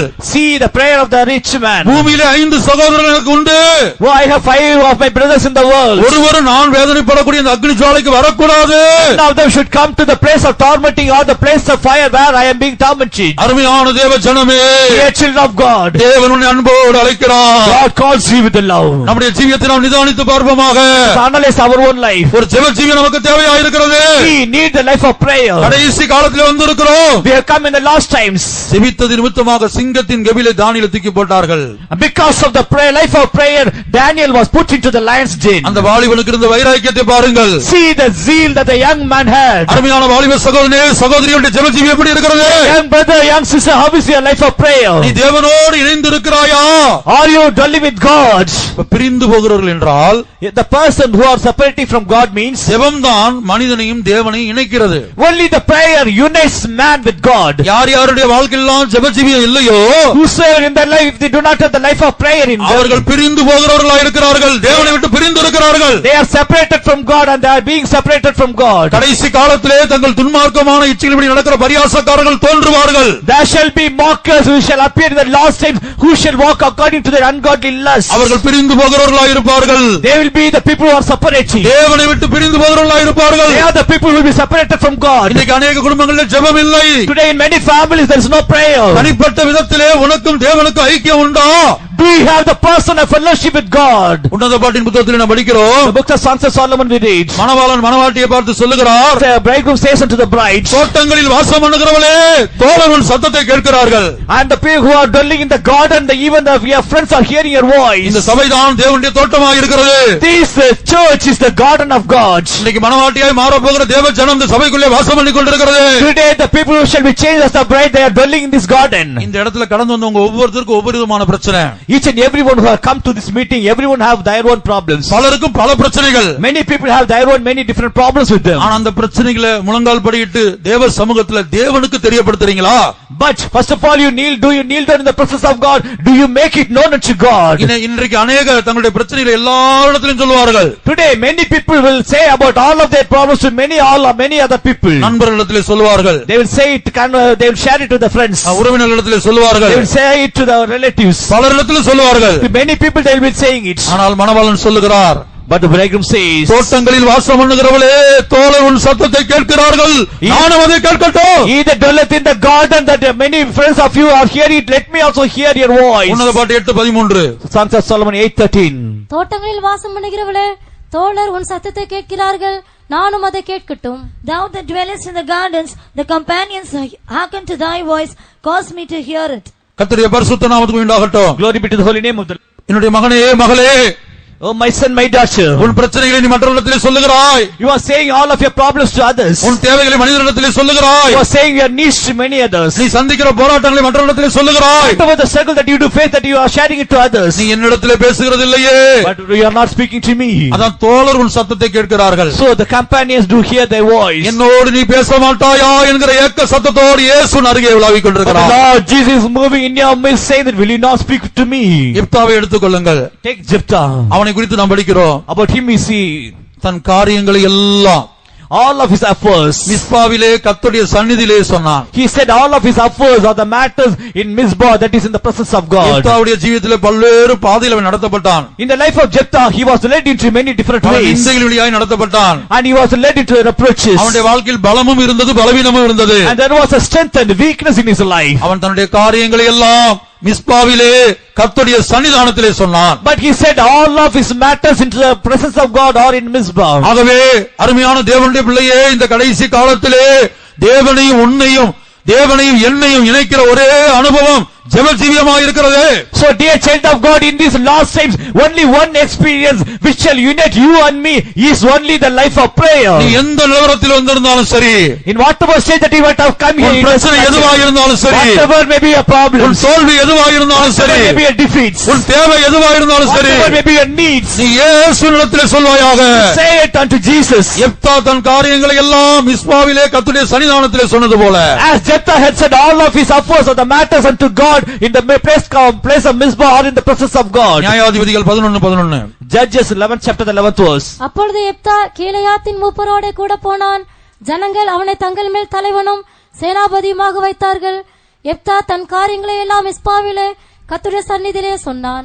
Then Jephthah went with the elders of Gilead, and the people made him head and captain over them, and Jephthah uttered all his words before the Lord in Mizpah. கர்த்தருடைய பரிசுத்த நாமத்துக்கு உண்டாகட்டும். Glory be to the holy name of God. ஆகவே இந்த பாதாளத்திலே வேதனைப்படக்கூடிய அந்த ஐஸ்வர்யவான் பூமியிலே தனக்கு 5 சகோதரர்கள் உயிரோடு இருக்கிறார்கள், அவர்கள் ஒருவர் கூட இந்த இடத்தில் வரக்கூடாது என்று அவன் கெஞ்சக்கூடியவனாய் வேதனையில துடிக்கக்கூடியவனாய் காணப்பட்டான். So the rich man, while he was tormented in the flames of fire in the uttermost parts of the earth or in the hell, and he was troubled very much, or he was having a great sorrow about 5 brothers that were dwelling in the earth, and he was pleading for them and he was praying for them. இந்த ஐஸ்வர்யவான் பூமியில உயிரோடு இருக்கும்போது அவன் தனக்காக ஜெபிக்கவில்லை. This rich man, while he was alive in the world, he was not praying for him. தன்னுடைய ரட்சிப்புக்காக அவன் He ஜெபிக்கவில்லை. was not praying for his own salvation. அப்படி ஜெபித்திருந்தா அவன் பாதாளத்துக்கு போயிருக்க மாட்டான். If he had prayed in such way, then surely he would have not gone into hell. தனக்காக ஜெபிக்காத அந்த ஐஸ்வர்யவான் தன்னுடைய சகோதரர்களுக்காக ஜெபிக்கவில்லை. This rich man who had not prayed for his own life, at that time he was not praying for his own brothers too. ஆனா இப்ப பாதாளத்துல போய் வேண்டிக் கொள்கிறான். But now he had gone to hell. There he was pleading and praying for his own brothers. அருமையானவர்களே, Dear beloved இந்த people, கடைசி காலத்தில் in this last time, இந்த பூமியில் உயிரோடு இருக்கும்போதே while we are living in the world, while we are நம்முடைய alive, ரட்சிப்புக்காக, for our own salvation, நம்முடைய உறவினருடைய ரட்சிப்புக்காக, for the salvation of our நம்முடைய relatives, நண்பர்களுடைய ரட்சிப்புக்காக, for the salvation of our friends, ஒருவராயிலும் வேதனை உள்ள இந்த பாதாளத்துக்கு போக கூடாது என்பதற்காக that no one of us they should go to the hell where they will be tormented. ஜெபிப்போமாக. Let us also pray for them. இரண்டாவது விஞ்ஞானிகள் கேட்ட கேள்வி, Secondly, the second question raised up by the scientists, இந்த பூமியின் தாழ்விடங்களிலே அக்னி ஜுவாலை இருக்கிறதா? is there any flames of fire in the uttermost parts of the earth? அவ்வளவு உஷ்ணம் இருக்கிறதா? Will there be such hotness in it? விஞ்ஞானம் அபரிதமாய் வளர்வதற்கு முன்பாக, Before the science had expanded, or technology before its expansion, நவீன கண்டுபிடிப்புகள் கண்டுபிடிக்கப்படுவதற்கு முன்பாக before the recent inventions, விஞ்ஞானம் அதை விசுவாசிக்கவில்லை. the scientists were not believing it. ஆனால் நம்முடைய நாட்கள் இன்றைக்கு விஞ்ஞானம் அபரிதமாய் But வளர்ந்திருக்கிறது. now in our days, the science or technology have developed very fast. பூமியின் தாழ்விடங்கள்ல பூமிக்கு அடியில மிகுந்த உஷ்ணம் இருக்கிறதா, அந்த உஷ்ணத்தின் தன்மை எவ்வளவு என்று 3 நாடுகள் 3 ஆராய்ச்சி நடத்தினார்கள். அந்த விஞ்ஞானிகளுடைய போட்டோவும் அவர்கள் நடத்தின ஆராய்ச்சியின் படத்தை, உண்மையான படத்தை நாம் இங்கே பார்க்கிறோம். Is there any place of heart in the uttermost parts of the earth? And 3 groups of scientists from 3 different nations, they had conducted the research, and we are seeing that particular picture in this place. ஒரு கூட்ட விஞ்ஞானிகள், அமெரிக்காவைச் சேர்ந்த விஞ்ஞானிகள் நடத்தின ஆராய்ச்சியிலே 5400 degree Celsius குறிக்கப்பட்ட தூரம் தான் போனார்கள்.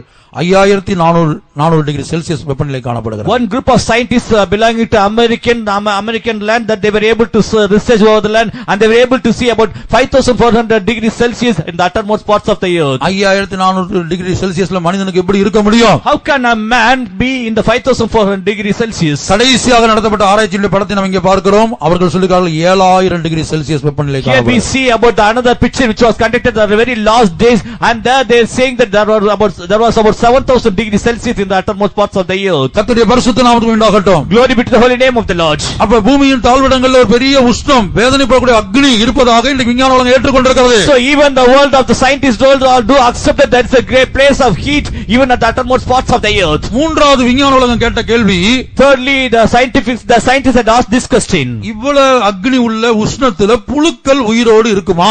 if there be so much of forward heat, then will there be worms? If there be worms, will it be alive there? ஏனென்றால் பூமியிலே பாதாளத்திலே புழுக்கள் இருப்பதாக வேதத்திலே படிக்கிறோம். Because in the word of God we read there will be the worms in the hell. ஏசாயா 14ஆம் அதிகாரம் 11ஆம் வசனம் நினைக்கிறேன். புழுக்களே உன் படுக்கை, பூச்சிகளே உன் போர்வை. Isaiah 14 chapter the 11th verse. புழுக்களே உன் படுக்கை, பூச்சிகளே உன் போர்வை. The worm is spread under thee, and the worms cover thee.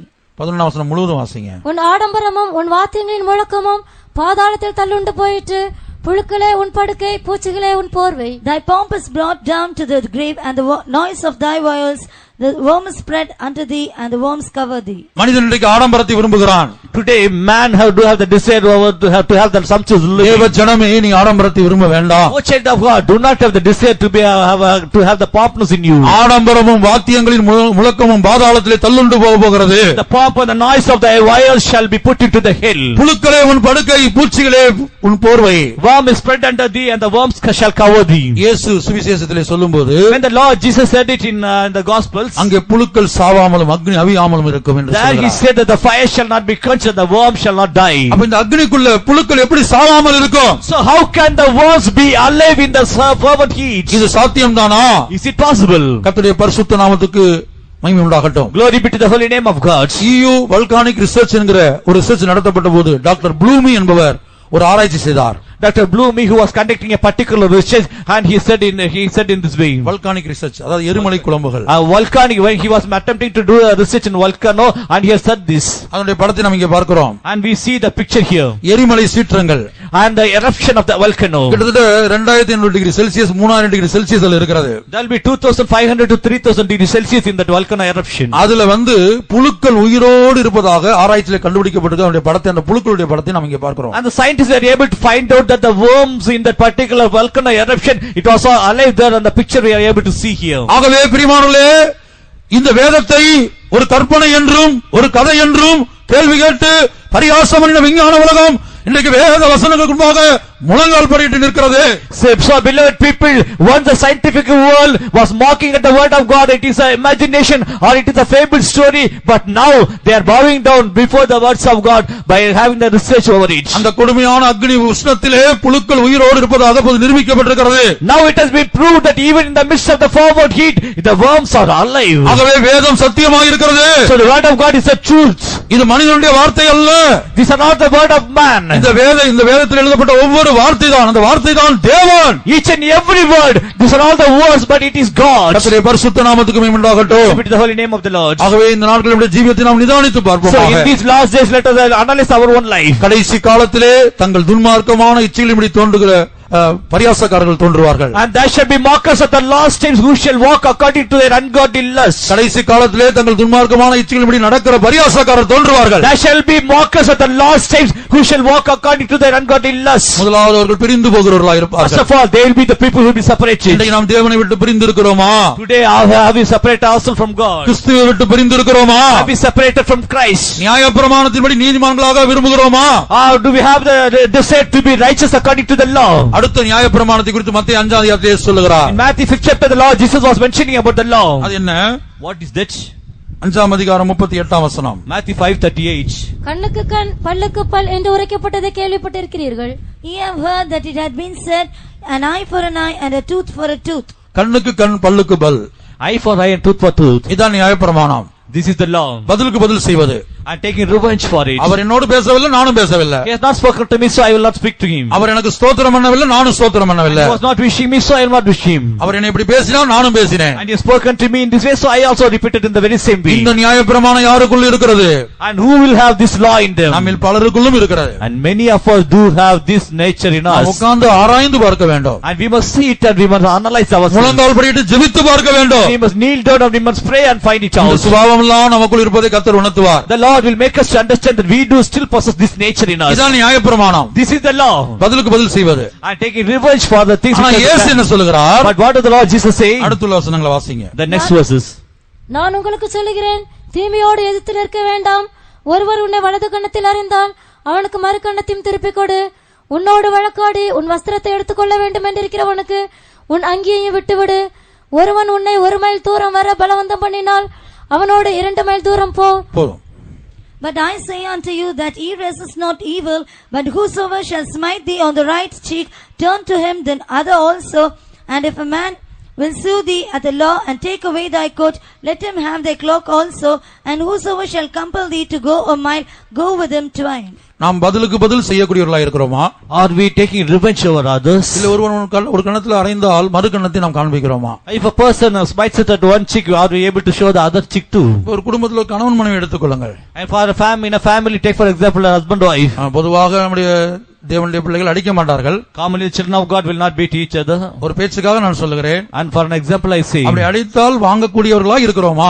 if they are smiting us, if they are beating us, are we able to bear it? இயேசு சொல்லுகிறார், ஒரு கண்ணத்தில் அறைந்தால் மறு கண்ணத்தை காண்பித்து கொடுக்க வேண்டுமா? If the Lord Jesus said, if anyone smites you upon one cheek, then you must show the other too.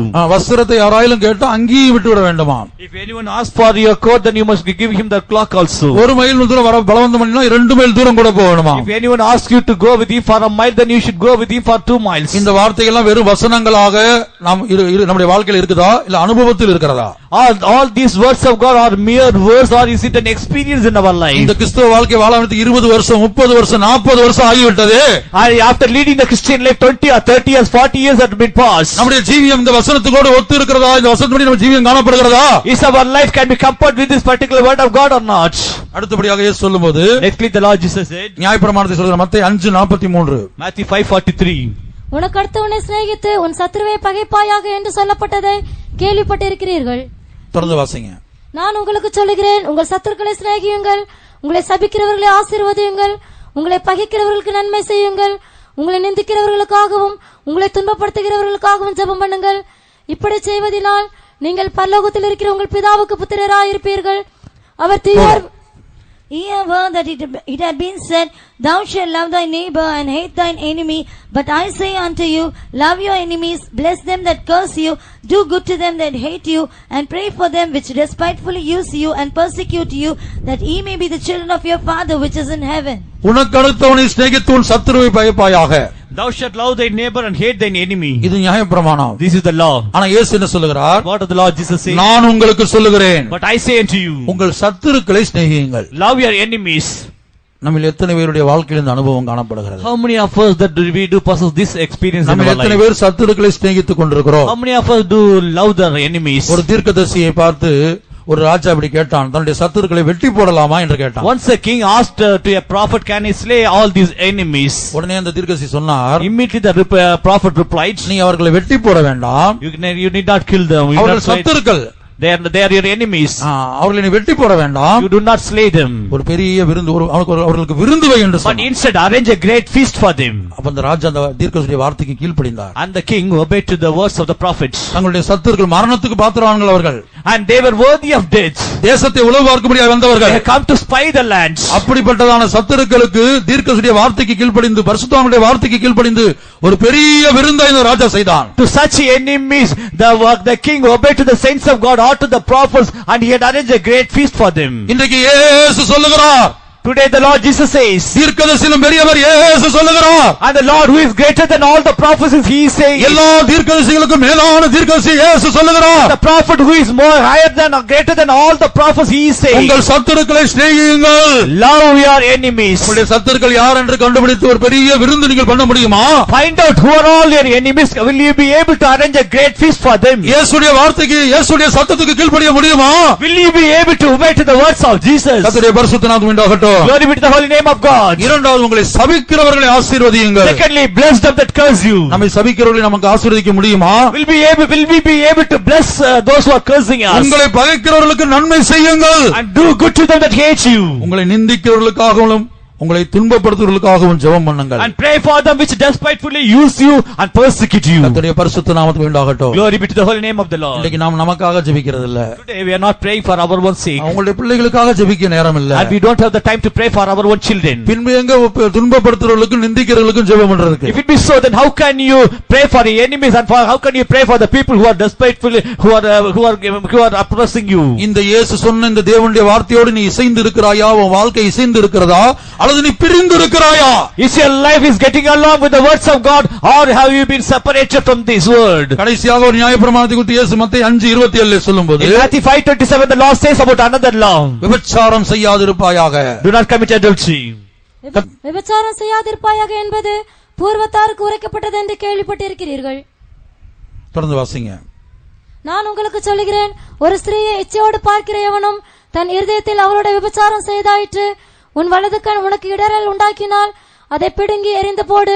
உன் சரீரம் முழுவதும் நரகத்தில் தள்ளப்படுவதை பார்க்கிலும் உன் அவயவங்களில் ஒன்று கெட்டு போவது உனக்கு நலமாயிருக்கும். போதும், இங்க கவனித்து பாருங்க. தொடர்ந்து சொல்றாரு, நீங்க வீட்டுல படித்து பாருங்க. இங்க இயேசு சொல்றார், உன் கண்ணு உனக்கு இடரல் உண்டாக்கினால், கண்களை இச்சை உண்டானால் அதை பிடுங்கி எரிந்து போடு. நீ நரகத்துல தள்ளப்படுறத பார்க்கலாம் ஒற்ற கண்ணனா இருப்பது உனக்கு நலமா இருக்குன்னு சொல்றார். Here the Lord Jesus said that if you have lust in your eyes, then pluck it out and cast it from thee, for it is profitable for thee that with one of thy members should perish, and not that the whole body should be in hell. மூல பாஷையில எழுத்தின்படி பறித்து போற மாதிரி சொல்லப்படவில்லை. But in the original tongue it is not been written here there that it should be plucked away in the literal way. கண்கள்ல இச்சை இருக்குமானால், if there be lust in the eyes, புலம்ப வேண்டுமாம். for that purpose we need to lament. தேவனை நோக்கி கெஞ்ச வேண்டுமாம். We must plead with God. ஆண்டவரே, நான் இச்சையுள்ளவனா இருக்கிறேனே. Oh Lord, I do have lust in my eyes. இந்த இச்சையிலிருந்து ஒரு விடுதலையை தாரோ. Oh Lord, give me the deliverance from the lust. என்று புலம்ப வேண்டும். In such a way we need to lament. அந்த அர்த்தத்துல தான் மூல பாஷையில் சொல்லப்பட்டிருக்கிறது. So only with this meaning only it is written in the original language. ஆகவே இப்ப நாம் சொன்னதான எல்லா வசனத்தோடு நம்முடைய ஜீவியத்தை ஒப்பிட்டு பார்ப்போம். So let us compare our own life with all the words of God which have been said here. இதெல்லாம் எல்லாருக்கும் புரியக்கூடிய விதத்துல எளிமையான இயேசுவின் மலை பிரசங்கத்தின் வார்த்தைகள். So these are all the words which can be understood by all the people all over the world, and this was the sermon on the mount given by Jesus. நாம் கிறிஸ்துவ வாழ்க்கையை வாழ ஆரம்பித்து 30 வருஷம் 40 வருஷம் 25 வருஷம் ஆகிவிட்டது. Maybe 25 or 30 or 40 years might have passed after we have started our Christian life. இதுவரை கேள்விப்பட்ட ஏதாயிலும் ஒரு வசனத்தோடு நம்முடைய ஜீவியம் இசைந்து இருக்கிறதா? ஒப்பு கொடுத்திருக்கிறோமா? அதனுடைய நம்முடைய வாழ்க்கையில் அனுபவமாக இருக்கிறதா? Have we surrendered to any word of God which we heard from here, or can our life can go along with this particular word of God? பிரியமானவர்களே, இந்த வசனங்களிலிருந்து நாம் பிரிந்து இருக்கிறோம். Beloved people of God, we are separated because from this word of God. இவையெல்லாம் இயேசு சொன்ன வசனங்கள். These are all the words said by Jesus. இதன்படி இத்தனை வருஷம் ஆகி நம்முடைய ஜீவியம் கட்டி எழுப்பப்படவில்லை. So many years had passed, but still our life has not built according to this particular word of God. நம்மில் அநேகர் இதை குறித்து கவலைப்படுறதே இல்ல. And many of us, we doesn't bother about all these things. ஆனால் இப்போது ஆண்டவர் சொல்லுகிறார், என் பிள்ளையே, நீ ஒரு குற்றவாளியாக இருக்கிறாய். But now the Lord Jesus said, oh my child, now you are an accused. இந்த வசனத்தின்படியான ஜீவியம் நம்மில் எத்தனை பேருக்குள்ள இல்லையோ அத்தனை பேரும் தேவனுக்கு முன்பாக பாவிகளாக இருக்கிறோம். And how many of us do not possess the life according to this particular word of God? All such people, we are all sinners before God. ஏனென்றால் இச்சை பாவம் என்று வேதம் சொல்லுகிறது. Because the lust is a sin, the word of God says. ரோமர் 7:7 படிக்கிறோம். In Romans 7 chapter 7th verse. இச்சையாதி இருப்பாயாக என்று நியாயப்பிரமாணம் சொல்லாதிருந்தால், And if the Lord doesn't say that you should should not lust. இச்சை பாவம் என்று நான் அறியாமல் இருப்பேனே என்று அப்போஸ்தலன் சொல்லுகிறார். Then apostle said, I will not be knowing that the lust is a sin. ஆகவே நமக்கு ஒரு இச்சை இருக்குமானால் So if there be lust in us, அது ஒரு பொருளின் மேல் இருக்கலாம், maybe it may be upon an object, ஒரு வஸ்திரத்தின் மேல் இருக்கலாம், maybe upon a garment, ஒரு வாகனத்தின் மேல் இருக்கலாம், maybe upon a vehicle, ஏன் ஒரு பேனா மேல் இருக்கலாம், or even upon a pen or even. இச்சை பாவமாக இருக்கிறது. But the lust is a sin. ஆகவே நம்மில் பலரும் பல்வேறு பாவங்களோடு இந்த இடத்திலே காணப்படுகிறோம். So many of us are with many sins even in this place too. ஆகவே நாம் என்ன செய்ய வேண்டும்? So what should we do? இந்த கடைசி காலத்திலே தம்முடைய சொந்த இரத்தத்தை சிந்தி நம்முடைய பாவங்களை போக்கும்படியாய் வெளிப்பட்ட இயேசுவின் கல்வாரி அண்டையிலே கடந்து வாருங்கள். In these last times, by shedding his own blood, the Lord Jesus who has shed his own blood for us, let us come unto the Calvary. இந்த கூட்டத்தின் முடிவிலே பரிசுத்த ஆவியானவர் இந்த இடத்திலே கடந்து வந்த ஒவ்வொருவரையும் அன்போடு அழைக்கிறார். In the end of the meeting, those who have come for this meeting, the Lord calls each and every one of us with his word. அருமையான தேவனுடைய பிள்ளைகள், இந்த வசனப்படி எப்படி நம்முடைய ஜீவியம் எப்படி இருந்தாலும், Dear child of God, however our life may be, இல்ல இதை பார்க்க அதிகமான பாவங்கள் நம்முடைய வாழ்க்கையில காணப்பட்டாலும், maybe if we have committed more sins than all these things, இதோ இந்த முதலாம் நாள் கூட்டத்தின் முடிவிலே, behold, at the end of this first day of meeting, ஆவியானவர் அழைக்கிறார். the Spirit of God calls you. Golgotha மலைக்கு அழைக்கிறார். He calls you to the Mount Golgotha. கல்வாரிக்கு He அழைக்கிறார். calls you to Calvary. அங்கே நாம் யாரை பார்க்கிறோம்? Whom shall we see there? கடைசி காலத்திலே சொந்த இரத்தத்தை சிந்தும்படியாய் வெளிப்பட்டதான இயேசு, The Lord Jesus who hath appeared in the last times to shed his own blood. எபிரேயர் 9:26.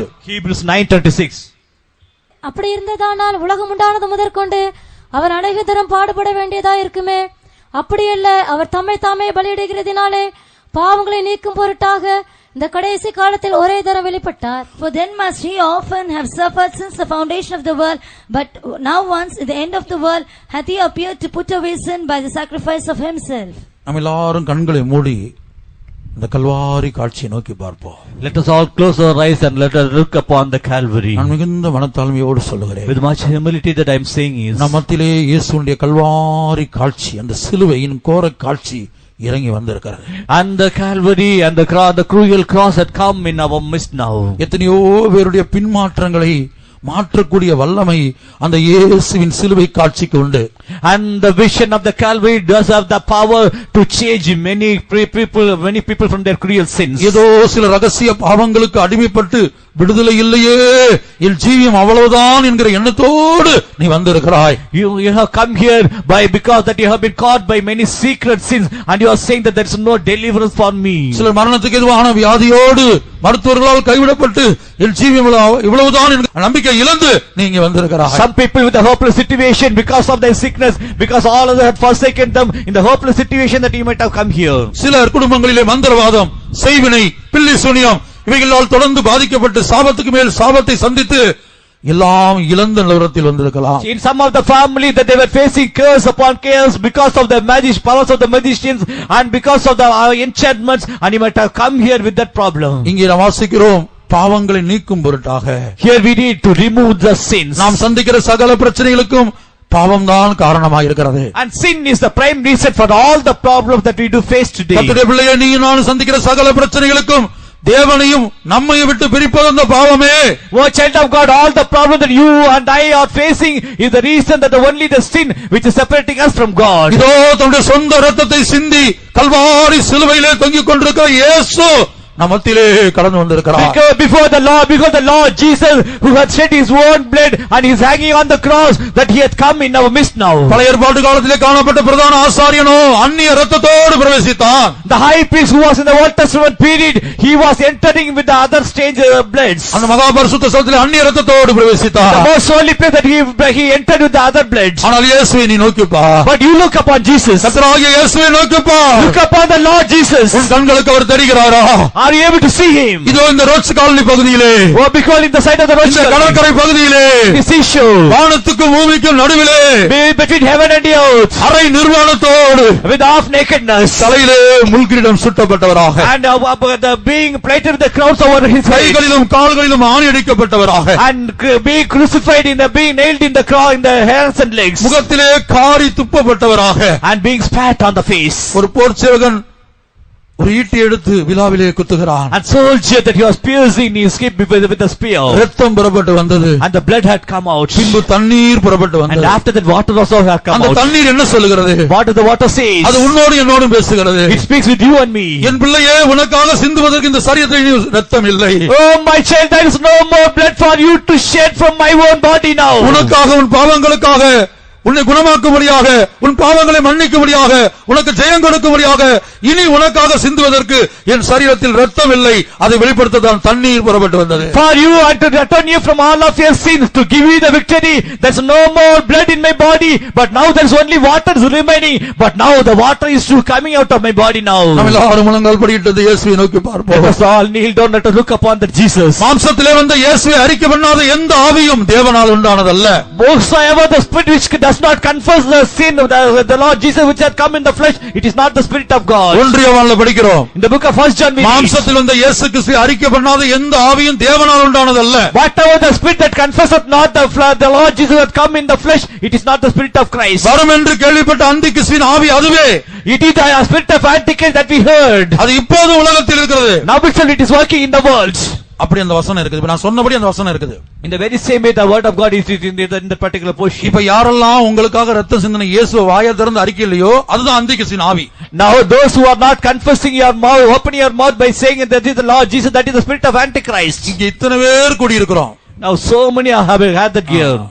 ஒருத்தர் சத்தம் போட்டாலும் எவ்வளவு சத்தம் போட முடியும்? Even one particular person shout, then how much more he can shout. இந்த பட்டணம் ரட்சிப்பு அடையட்டும். Let the city attain the salvation. இப்போது நாம் இயேசுவின் நாமத்தை உச்சரிக்க Now when we pronounce the name of Jesus, இயேசுவின் இரத்தத்தை இந்த பட்டணத்திலே உயர்த்தி காட்டுவோம். let us exalt the blood of the Lord Jesus in this city.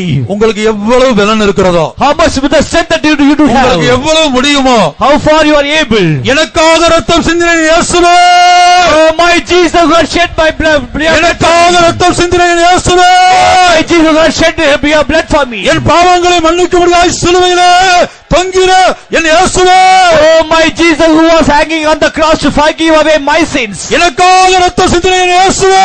Oh my Jesus who has shed his blood for me. நீங்கள் இயேசு என்று அறிக்கையிடும்போது When we confess as Jesus, மத்தேயுவிலே இயேசு சொல்லுகிறார், in Matthew the Lord Jesus said, மனுஷருக்கு முன்பாக என்னை அறிக்கையிடுகிறவன் எவனோ whosoever confesseth me before men, பரலோகத்திலே in heaven, என் பிதாவுக்கு முன்பாக before my Father, நான் அவனுடைய நாமத்தை அறிக்கையிடுவேன். and I will confess his name before my இப்ப இங்க Father. யாரெல்லாம் இயேசுவே என்று அறிக்கையிட்டீர்களோ, Whoever confess the name of Jesus, இப்போது now itself, உங்கள் பெயரை your name, பரலோகத்திலே in heaven, பிதாவுக்கு முன்பாக before the Father, இயேசு அறிக்கையிடுகிறார். Jesus is confessing it. இயேசு உங்கள் பெயரை சொல்லி கூப்பிடுகிறார். Jesus calleth you by your name. அப்படி கூப்பிட வேண்டுமானால் If the Lord should call you by இந்த your பூமியிலே, name, in the world itself, மனுஷர் முன்பாக before men, இயேசு அறிக்கையிடுவோம். confess Jesus. இயேசுவை உயர்த்துவோம். Let us exalt Jesus Kalvari சிலுவையை நோக்கி பாருங்க.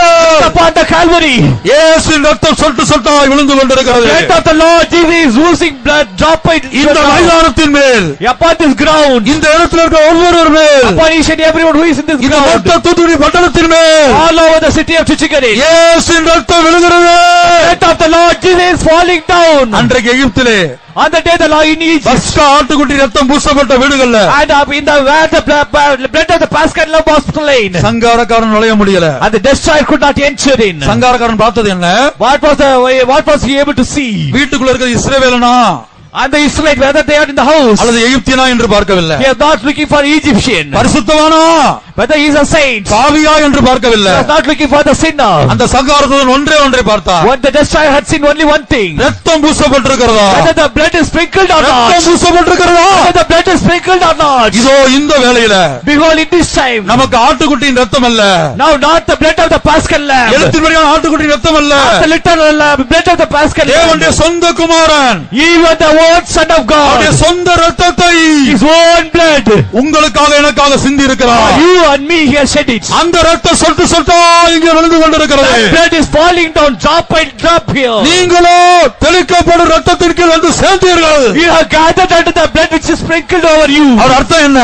What is the meaning of N it? மகனே, Oh my son, என் மகளே, oh my daughter, உன் தலைக்கு மேல் என் ரத்தம் காணப்படுகிறது. my blood is seen over your head. உன் தலைக்கு மேல் என் ரத்தம் காணப்படுகிறது. My blood is seen over your head. உன்னை எந்த சத்துருவும் தொட முடியாது. No enemy will be able to touch you. உன்னை எந்த பாவமும் தொட முடியாது. No sin will be able to touch you. உன்னை எந்த வியாதியும் தொட முடியாது. Your sickness will be able to touch ஏன் you. சங்காரக்காரன் உன்னை தொட முடியாது. Even the destroyer will not be able to touch you. ஏனென்றால் Why? Because என்னுடைய சொந்த ரத்தம் உன்மேல் இருக்கிறது. my own blood is upon you. இதோ இந்த மைதானத்தின் மேல் அநேகர் மேல் Behold, upon many people in the ground. இயேசுவின் ரத்தம் விழுந்து The கொண்டிருக்கிறது. blood of the Lord Jesus is இயேசுவின் poured ரத்தம் down. விழுந்து இருக்கிறது. The blood of the Lord Jesus has been poured இயேசுவின் down. ரத்தம் ஜெயித்தது.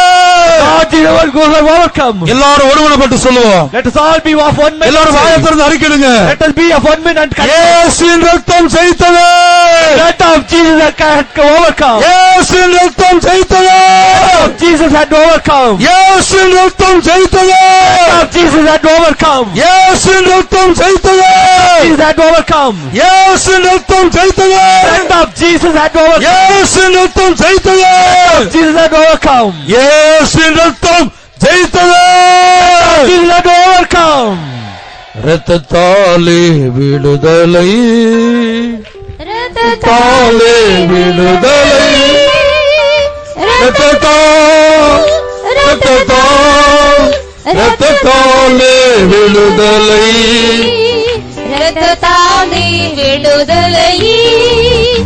ரத்தத்தாலே விடுதலை,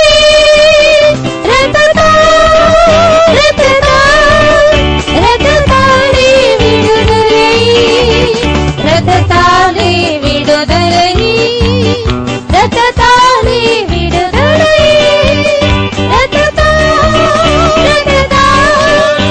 ரத்தத்தாலே விடுதலை, ரத்தத்தாலே விடுதலை,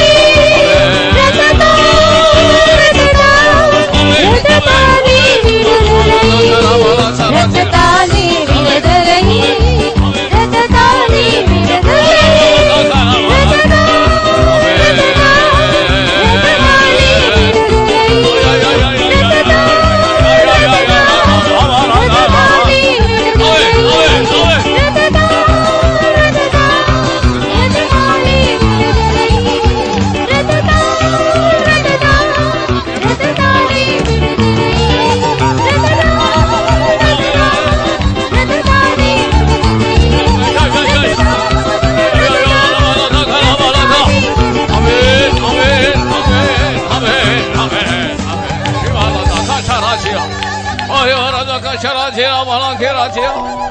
아멘.